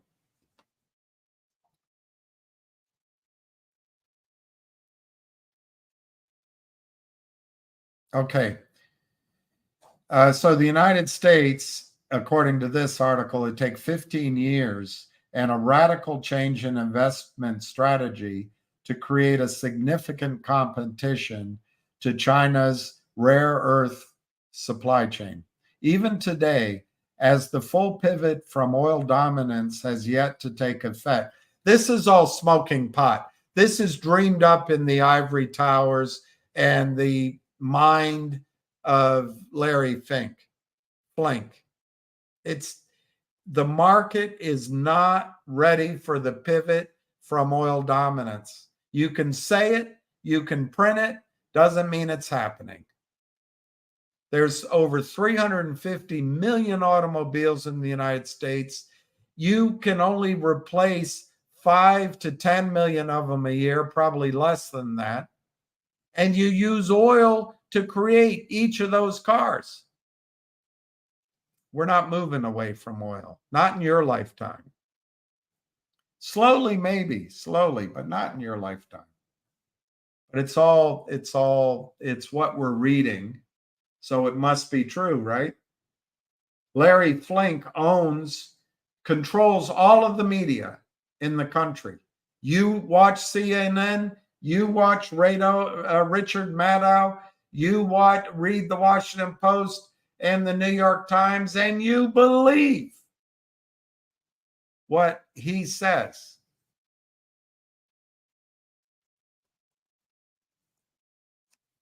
But that's not how free markets work. You can't dictate it from above. That sounds very communist to me. You better be 100% right in your prediction, or you too are going to lose it all, because people won't drive EVs that don't get you there. And if it turns out to be a canard that EVs actually save the climate, imagine where that leaves you. Anyway, let's go on. Even today, as the full pivot from oil dominance has yet to take effect, the global market is beginning to entertain alternatives to the almighty dollar.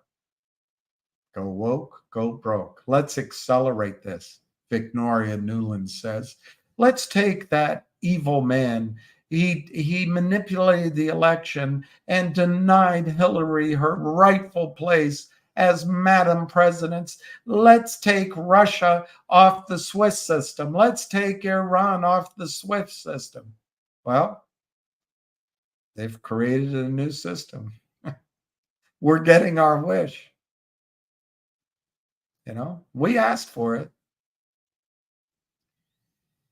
So the world is moving away from the almighty dollar. In 2015, the IMF decided that China's role as a major trading country and recent liberal reforms to monetary policy warranted the yuan or the renminbi inclusion in the international basket of currencies that makes up the value of the SDRs, the special drawing rights, the paramount international reserve asset. And isn't it funny how China is still treated as a emerging growth country as it relates to all other treaties? Whatever.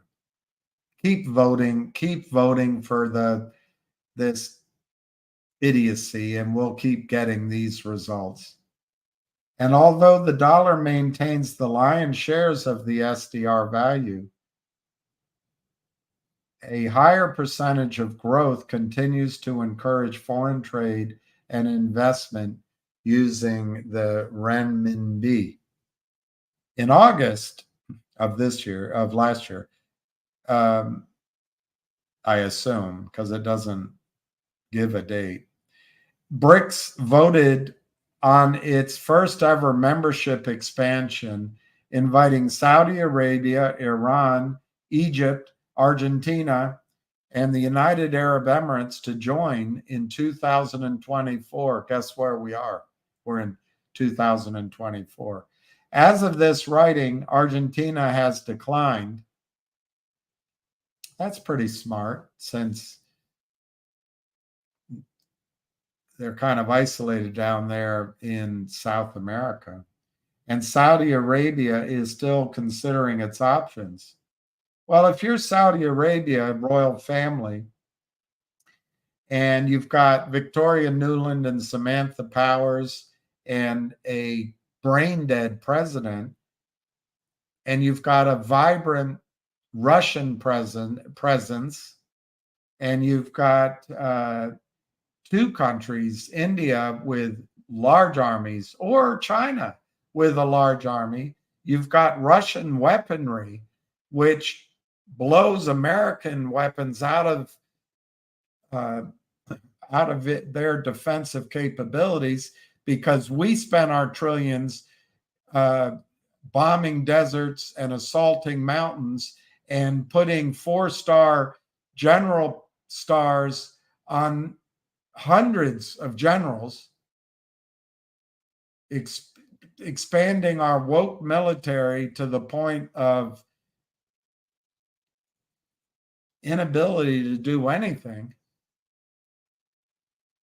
If you're trying to consider where to go for your safety, all that Putin would have to do is launch a few hypersonic missiles, bring his that mobile system that can launch 20 missiles a minute or at the same time, taking out cruise missiles, planes, tanks, and other missiles all at once. And we have nothing on the battlefield to equal it. Nothing. How quickly do you think it would take the Saudi royal family to decide we need maybe to make a deal with Russia, with China, with the BRICS?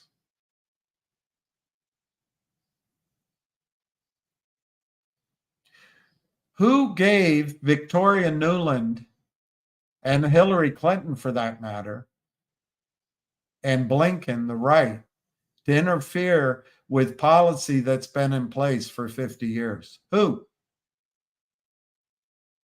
I guess it was the voters.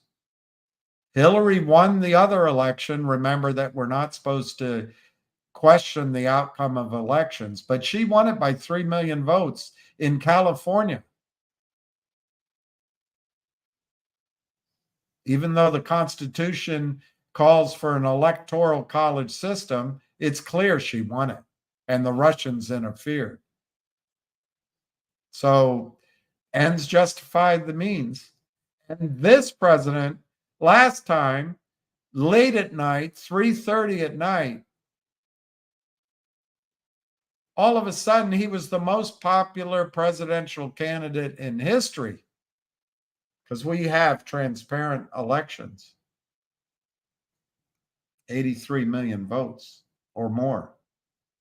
So I guess they had the right to do this to us. But, I get worked up on it because it's unfair. The key is each of us have to start making decisions to protect us and our families from what's coming.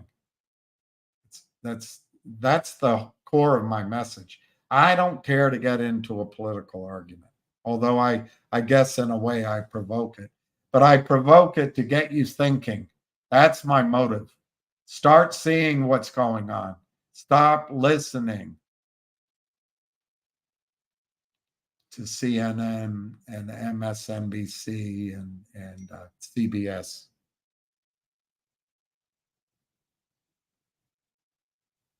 So Saudi Arabia is still considering its options. I don't know if that's true anymore. However, the other four countries, that's Iran, Ethiopia, Egypt, and the UAE, have joined, and dozens of others, including Venezuelan, are petitioning for future membership. With solid support from both China and Russia, many of these nations can reasonably expect ascension to BRICS in 2025. These moves will give BRICS control over an increasing percentage of all oil reserves while helping fulfill the bloc's, quote, ambition to become a champion of the global South, unquote. You know what's also amazing about the global South? They have population growth. They have the majority of the world's population age 20 to age 40. They have free market entrepreneurs. They have governments. I don't want to go so far as to say that are not corrupt, but they have governments encouraging business expansion. And they have governments that aren't launching wars all around the world. And they're all joining against us. Why are we here with this? We should be friends with China. We should be friends with Russia. We should be friends with Saudi Arabia. But remember, the banks want their privileged position so they can put each of us against each other. We can print trillions of dollars into existence, and Larry Flink and the rest of them can strip trillions of dollars from the market for their own aggrandizement. And we go along with it. All right, despite its hesitation with BRICS, Saudi Arabia, a loyal co-architect of the US petrodollar, is actively looking to rebalance its relationship among superpowers, most notably through a recent agreement for a massive currency swap with China. In 2013, China surpassed the United States as the number one importer of crude oil and has since been negotiating with the Gulf nation, Saudi Arabia, to conduct business in yuan. Closer ties with BRICS and persistent dissatisfaction with Washington may prompt Saudi Arabia to finally dispense with the agreement set up by Kissinger nearly half a century ago. Is U.S. hegemony nearing an end?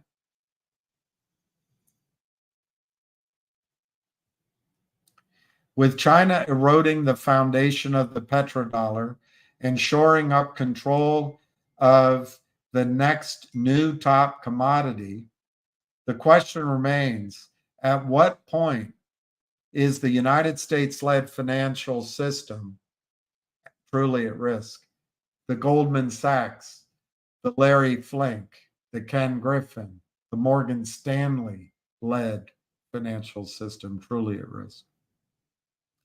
Despite surpassing American manufacturing capacity and maintaining the second-ranked global economy, China still needs to gain some of the foundational monetary system principles necessary to provide an alternative that the rest of the worldwide community can feel comfortable with. Even as Beijing competes in the oil markets and tightens its control over and its monopoly over the REE supply chains, its vastly interconnected economic system remains resilient. Sorry, my eyesight is terrible. Remains reliant. China's interconnected economic system remains reliant on Western partners and Western financial institutions. The United States has the advantage of incumbency, that's true, and the reputation of being a leading liberal democratic institution.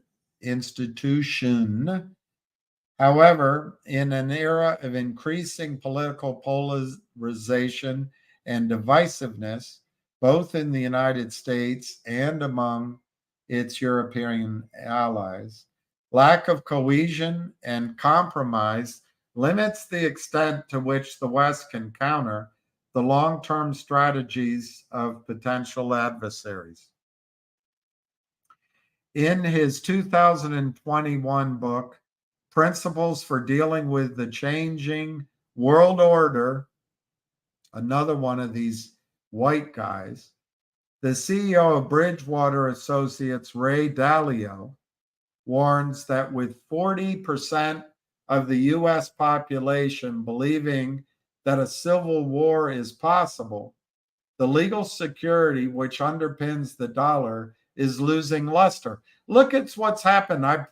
I suggested it to you. As we get all these migrants in, we don't check their health. We don't check their language. We don't even check their mindset. And we don't check their commitment to our American dream. They're poor. They have no money. We take for granted, women take for granted. I take for granted driving on a U.S. highway from D.C. to Cincinnati at any time that I'll be safe. All you have to have, like Sherwood Forest, is marauding herds of these men and women stepping onto the highway and stopping cars and trucks. And our economy breaks into disaster. Well, that's what he's talking about here. Ray Dalio goes on to talk about excess public spending, indebtedness, and inflation, further risking the dollar's credibility. Although the West seems incapable of agreeing on a comprehensive strategy for maintaining a desired world order, China and its rapidly growing group of partners are having the opposite experience. During the August summit, the leaders of many BRICS member nations celebrated the bloc's expansion as a necessary challenge to the decades-long US-led international economic system.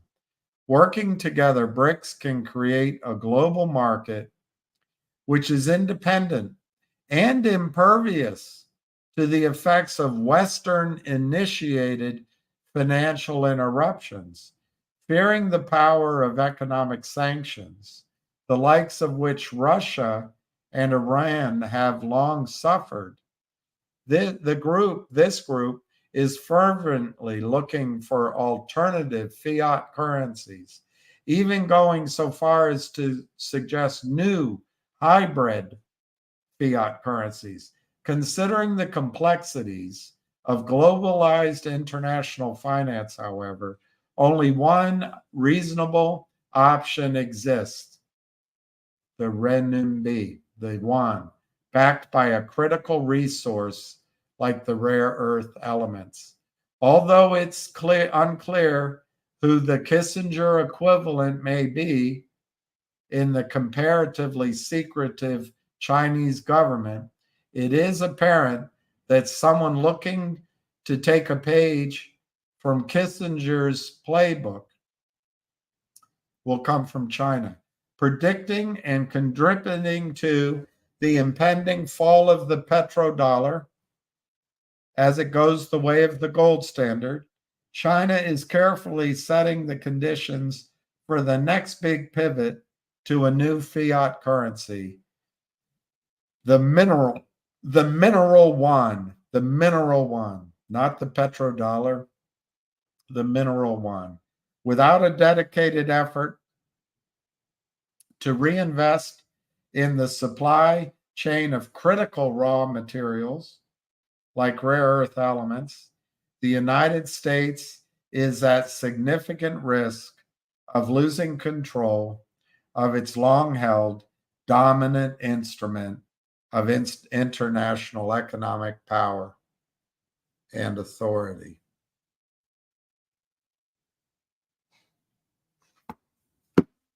Billy Ray, that's a long answer. My own opinion, though, is we'll go to war before we let this happen. We will go to war before we let this happen. But it's coming and it'll last. I think a better way to spend our money would be to come back a little bit to the United States, get over all this internal division, get over this idea that men have all the power. I think women have far more power than they realize. But I don't think it matters anymore. I think we have to come together collectively to work together to maintain our lifestyle. And if we're not going to do it as a country, we have to learn to do it as individuals, and maybe we can do it together. Yeah, that the suit against Reichman will be this week. It'll take a long time, but it'll be this week.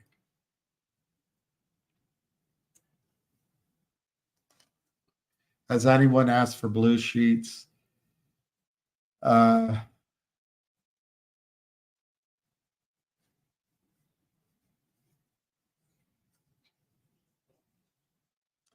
don't know exactly what revolution you're suggesting here in your question, but we individually, collectively, as a community, have asked for the blue sheets. Congress has asked for blue sheets. I think blue sheets can be ascertained, maybe, or they used to be, in very narrow situations. But this crime against retail is institutionalized. It's on an industrial scale, and it's about moving money to Larry Flink's pockets. And Goldman Sachs, Ken Griffin, and Carlyle Group, and the rest of them. It's just what it is.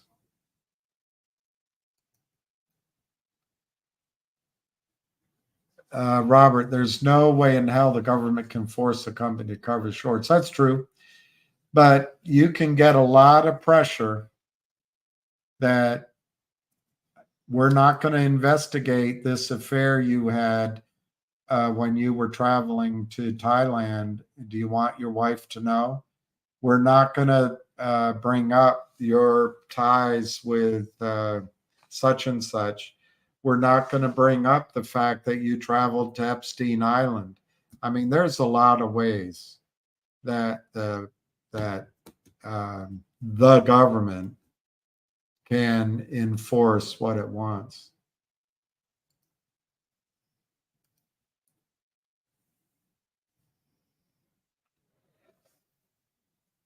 Yeah, I think Texas and Florida are two countries that can absorb banksters, huge amounts. They don't pay state income tax. They have the infrastructure, and they can get the heck out of New York City. New York City's going down.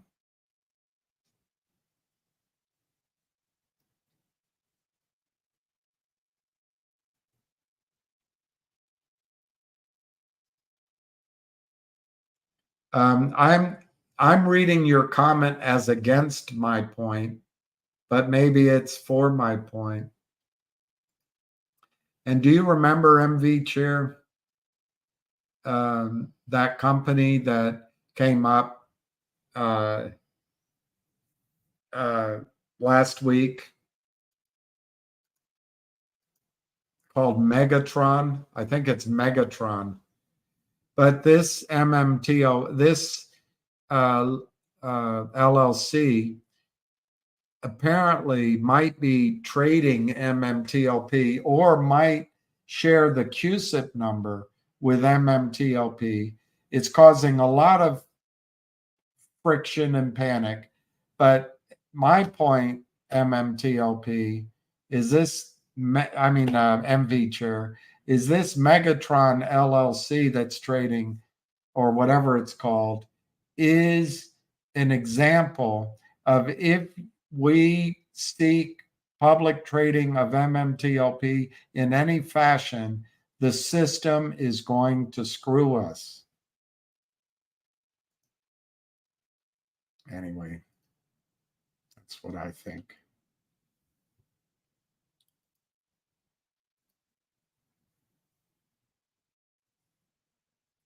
I agree with you, Donkey Donks.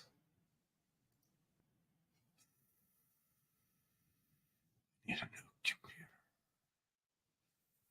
It's just need a new computer. Tell you one thing about Texas, you don't mess with Texas. You don't mess with Texas.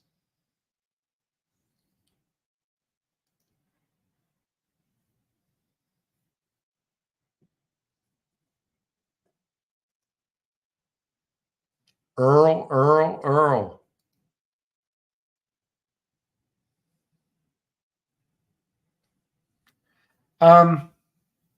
That's a good question. I think what I do, Tom, if you have a profit in the stock, I think I'd sell the stock and buy cheap calls. Whether you do it near term or a little further out, it's up to you, or you put part of the money in near term ready to do it again each month. But I think that's one thing I would do. I'm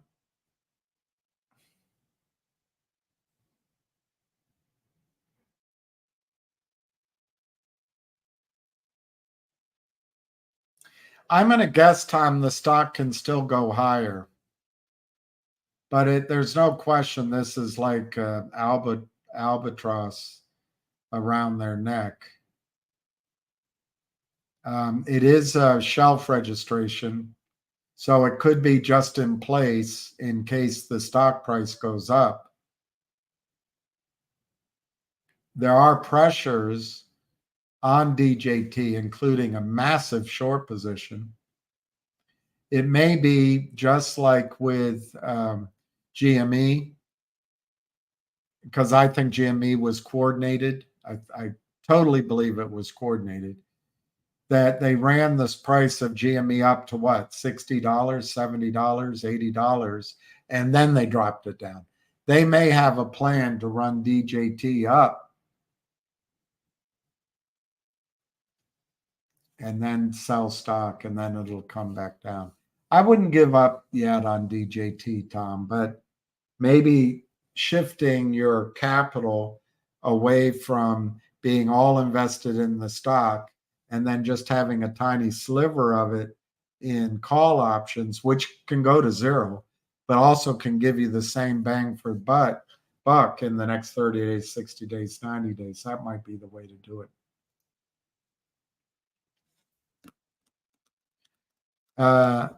Thank you, Southeastern Pressure. I wish I had 30,000 next bridge.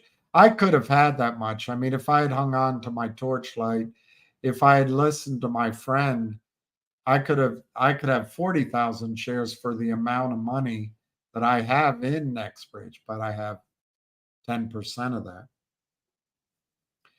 12% of that. So anyway, that's me. I have no. Yeah, that's what I have. I have like 4,300 shares. It is all fraud. It boils down to Southeastern. I think the main responsibility the SEC has now is to disclose it to us. I think the number one responsibility Wall Street has is full disclosure. I think they all do it together, and they've been trying to hide it from us. It's so pervasive that it needs to be fully disclosed.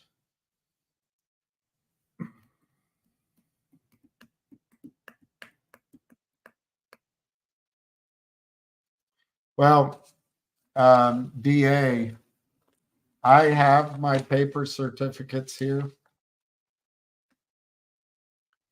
I don't think there's any hurry for you to move them back to the transfer agent. However, there's no advantage to keeping them. There might be a small advantage in that they're real. You have them, they're real. So that if the system, I think they're trying to create, they being the criminals, are trying to create an alternative to the electronic system that behaves like the electronic system, with the specific goal of hiding this big blob of counterfeit shares from you. I don't think they try to hide it from the regulators, because I think the regulators are in on it. But the main reasons, DA, to send the shares to AST is that right now it's free. You can do it for free, and they'll put them in. They'll take them from you. It's automatic. That's the main reason to do it now. I think that automatic possibility will be there for months. So I don't see any urgency. But the transfer agent already has a record of your ownership. So sending them in doesn't do anything to clarify your ownership. They already have it recorded. It's on the books. Everybody knows it. If you have your shares there, you can't lose them. If you have them at home, you could lose them. Take a picture of them. Take a picture. That's all you need to do.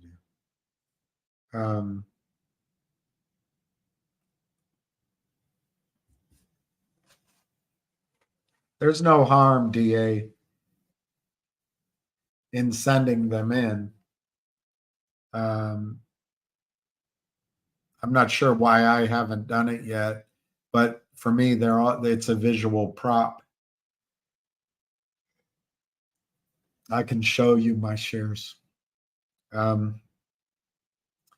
I also am worried that the system is going to come up with a way of, like I just said, creating some sort of quasi fraudulent way of confusing everything again. It's got, we with MMTLP, we have an opportunity for clarity, which just doesn't exist in any other situation. And we shouldn't give that up. I think having physical shares helps with that clarity. I'm behind in the screen. You're behind.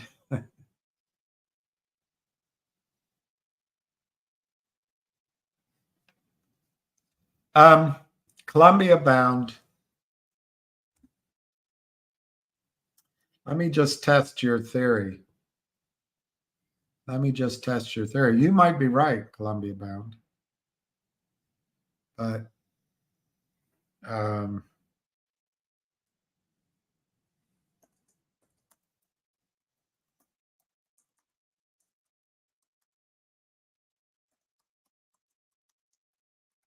that'll put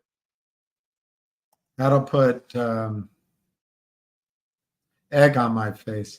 Okay, so right now, 206 million Americans can receive high speed 5G coverage, 62%. How much of the United States has coverage? Well, we just talked about that.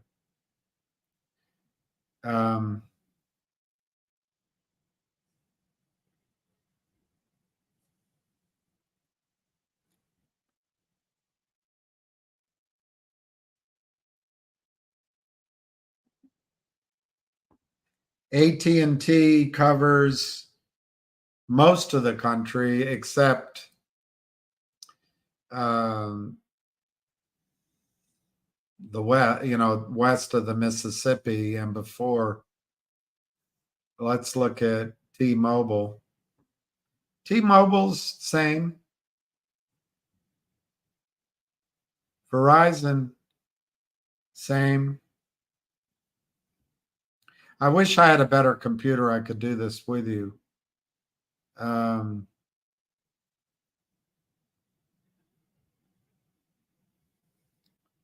Cellular one's just in a small spot. So I guess you're right, Columbia. There is coverage. So you're right. It's just not as fully built out. And I don't think it's mandated the way it's mandated in China. But you've made a good, I stand corrected. I'd turn red if I could, but you got me.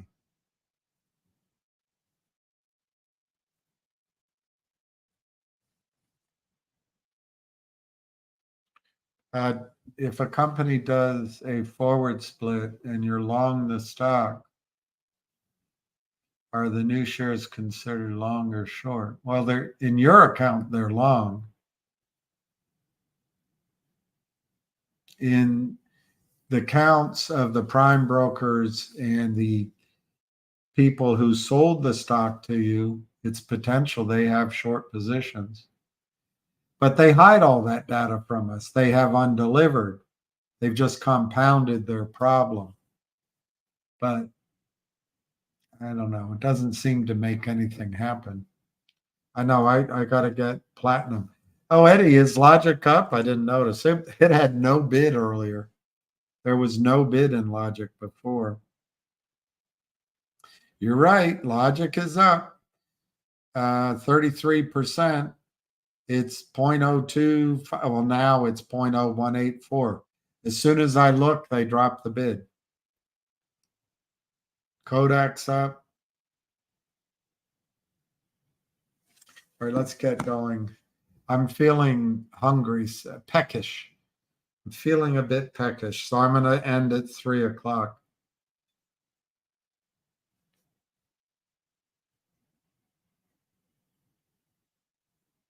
Thank you, Mr. Shabazz. If you want to know more about the future of Finger, I did an interview with Martin Shen. Martin Shen's done an interview. We talk about it every single day. Ham talked about it earlier in this call. There's a lot of information out there. I would call your attention, Mr. Shabazz, because you're so persistent, would call your attention to the research by Benchmark initiating at a buy by 2 analysts targeting $5 a share. That'll give you somewhere to start. Benchmark research. I don't think the S&P is going to crash unless the bond market gives up the ghost. I think we're going a lot higher. Russia has all these magic weapons, but they can't take the Ukraine. I don't know about that, Spiny. They've taken the there's the Donbass, and then there's 2 or 3 others I can't pronounce. Russia has taken the easternmost parts of the Ukraine already. They've taken the Crimea. They're on their way to, is it the Dnieper River? They're on their way to Kiev.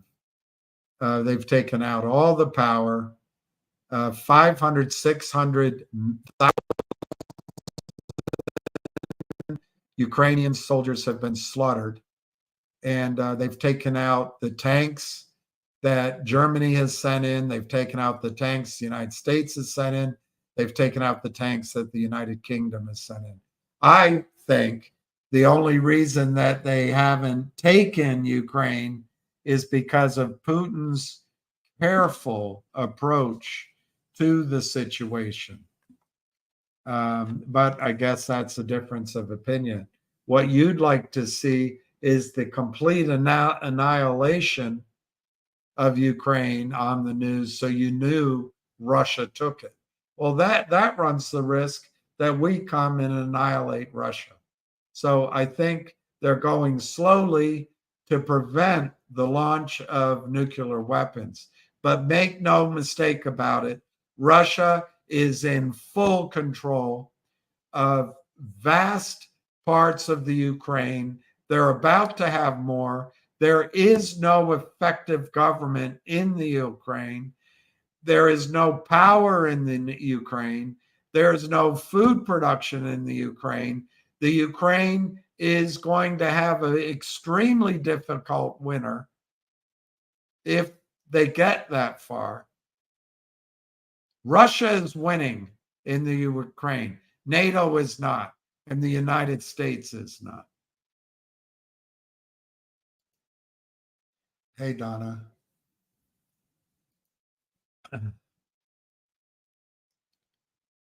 I know that's exactly right. Values can't, but we can do it, Spiny. We just have to get back to being what America has too many guns for high bay. Well, maybe. Do they in New York? Do they in Virginia, Maryland, California? I don't know. Helium.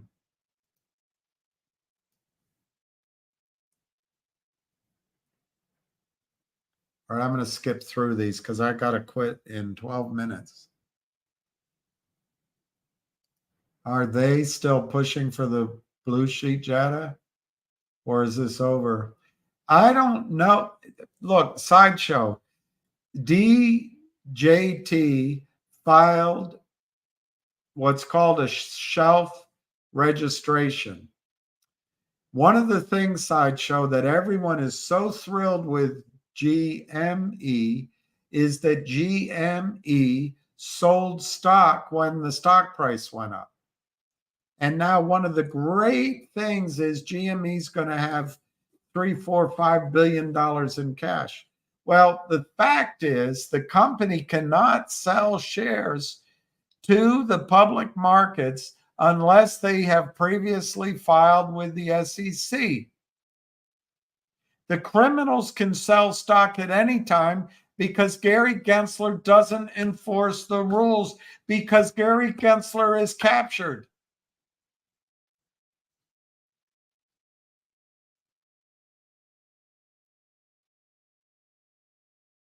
But the only way DJT can sell stock, if there were a short squeeze and it went to $200, the only way DJT could take advantage of those higher prices is if they filed a registration statement with the SEC. I'm unclear if this is related to a previous one or if it's brand new. I don't have time to look right now. But it's a predicate before they make a deal. I think Wall Street will put a lot of pressure on DJT to cross stock with the shorts. That they do it with every other company. Why would it be any different with DJT?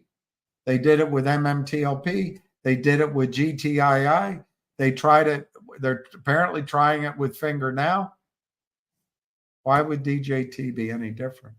But I don't think it's over. I don't think it's over.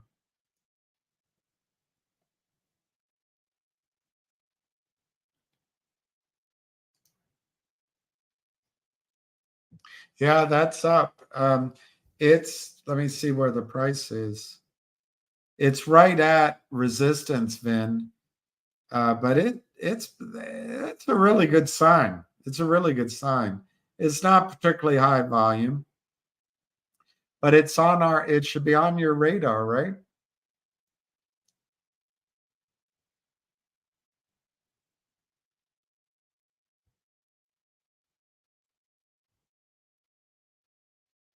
I think it's possible, Tom, that the shorts got to the CEO and GTII. It could just be human nature. I think this, my own opinion, it's just opinion. I stand ready to change it. But this derivatives genius that came from Chicago and for some reason wanted to join an obscure little company called GTII, you got to ask yourself why. My opinion, it was in there. There was only one thing, Tom, that was a threat to the shorts, and that was a placement on GTII's balance sheet of the Trento mining deal, which could add $25, $30 a share in net asset value overnight. That would cause a short squeeze. The Alpine issue didn't scare the shorts. Lynn Partners getting maybe put in the box didn't scare the shorts. The NSCC calling out Alpine didn't scare the shorts. When the stock went to $9 and was in the middle of the short squeeze, that didn't scare the shorts. All they had to do was go bribe Gregory Fliakos at COSM and a couple of his henchmen, maybe. And they got everybody. They came in and they got a bunch of cats to panic and move over there. That was easy. Didn't scare them. All they had to do was just and then the Lynn Partners settling with Finger Motion with Wes Christian's help. That didn't scare them. All they had to do was keep selling. It's all they have to do is keep selling. All they have to do is keep selling. Fudstering, fraudstering, bullying, scaring, putting out fake research. When there's good news out, come out with bad research. That's all they have to do. Because Gary Gensler is a cheat.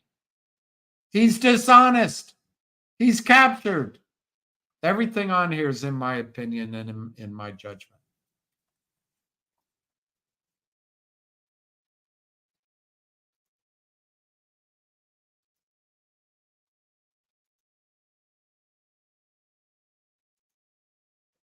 Hey, Mike, I think owning Logic, just to digress quickly, I'm feeling a little bit touchy because I haven't eaten, but let's just look at Logic.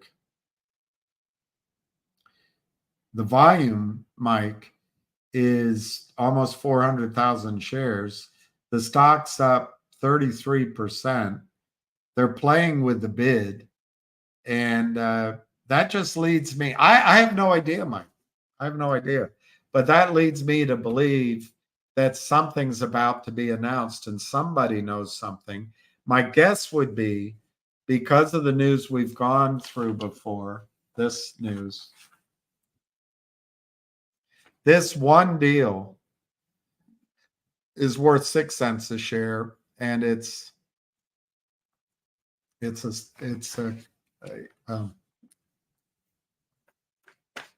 finalized deal in the sense that it's binding. But they in here they say they're going to do a series of these.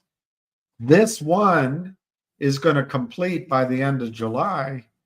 But I think if there's a series, or they say they're going to, it's confusing whether it's going to take 2 more or several more. They're going to do 750 million, which is 45 cents a share. But it's, my guess is they've got to get these announced in June to get them completed in July, if in fact that's what this news implies. But anyway, I think there's something going on with logic. And I'm not saying diamond hands. I'm saying depending on the news, depending on the move, it's a trade.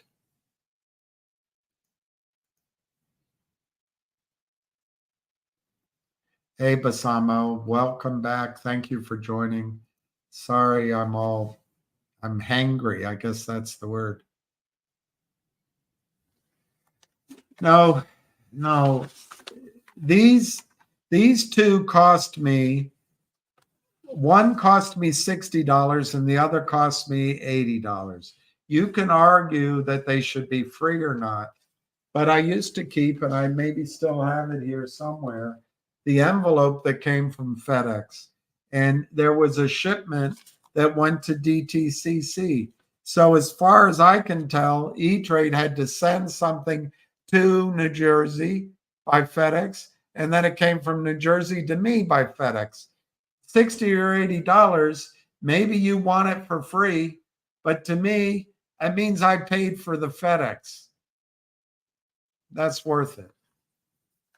But no, I didn't say it's sent out free of charge. God, I'm so bored with these topics. I can't tell you how bored it is. If in a year or two from now, if you tried to send these certificates into the transfer agent might say, nah, you got to go through this Shylock firm out of California who's going to charge you $3,000 and 60 days and then make you do it through them and sell the stock through them. So that's all I was talking about. I'm not going to talk. I don't want to. It's boring. It's just too boring.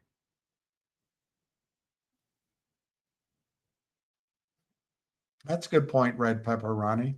You don't want to move at all, move half. There's no reason. There is no reason not to move your MMTLP. The liars on Twitter are telling you, what if MMTLP starts trading and your stock is stuck at AST? Number one, MMTLP is not going to start trading without notification. It's just not. I don't think it's ever going to start trading. But if it did start trading, there'd be notification. And part of that agreement would be notification to you at AST that you can move your stock from AST to your brokerage firm. Why the hell you would do that, I don't know, but you could. You will have time. You will be notified. Stop listening to the liars. They're being paid and they just want to freeze you so that Congress never learns the crimes they committed. That's what's happening. But believe what you want. I mean, you can believe what you want. You can believe what you want.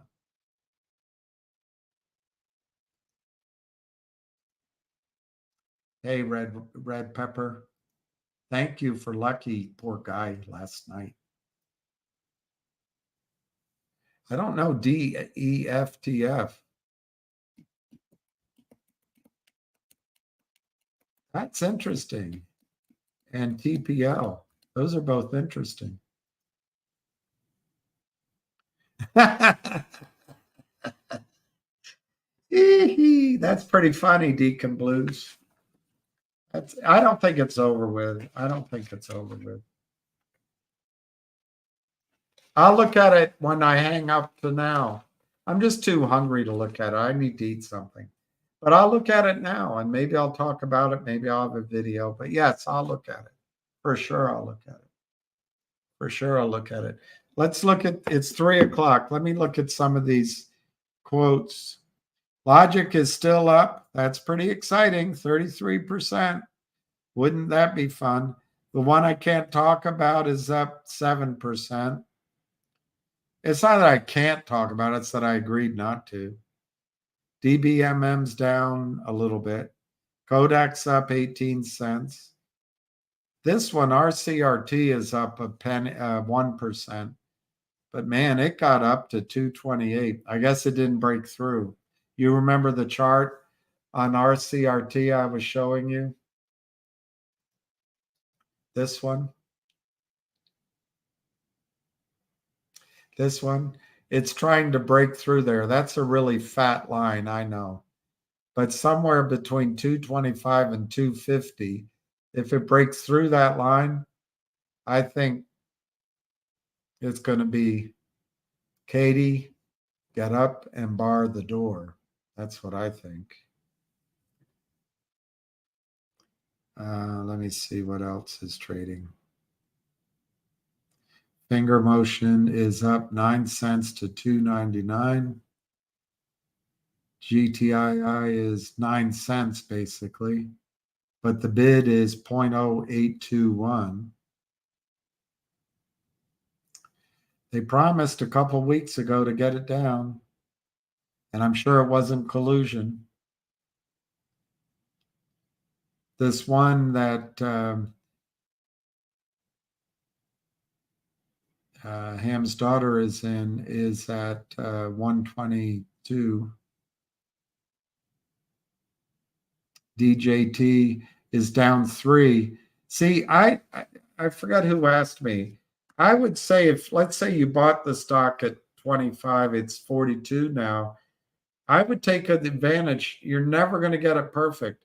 I would take advantage to maybe lock in that profit on the stock, but then replace the stock with call options, either near term or a little bit longer term. But while the stock price is down, the premium comes down. And then if it runs, you make the same money.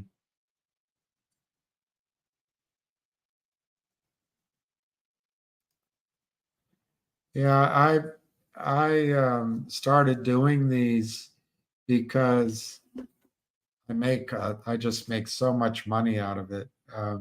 So far this month,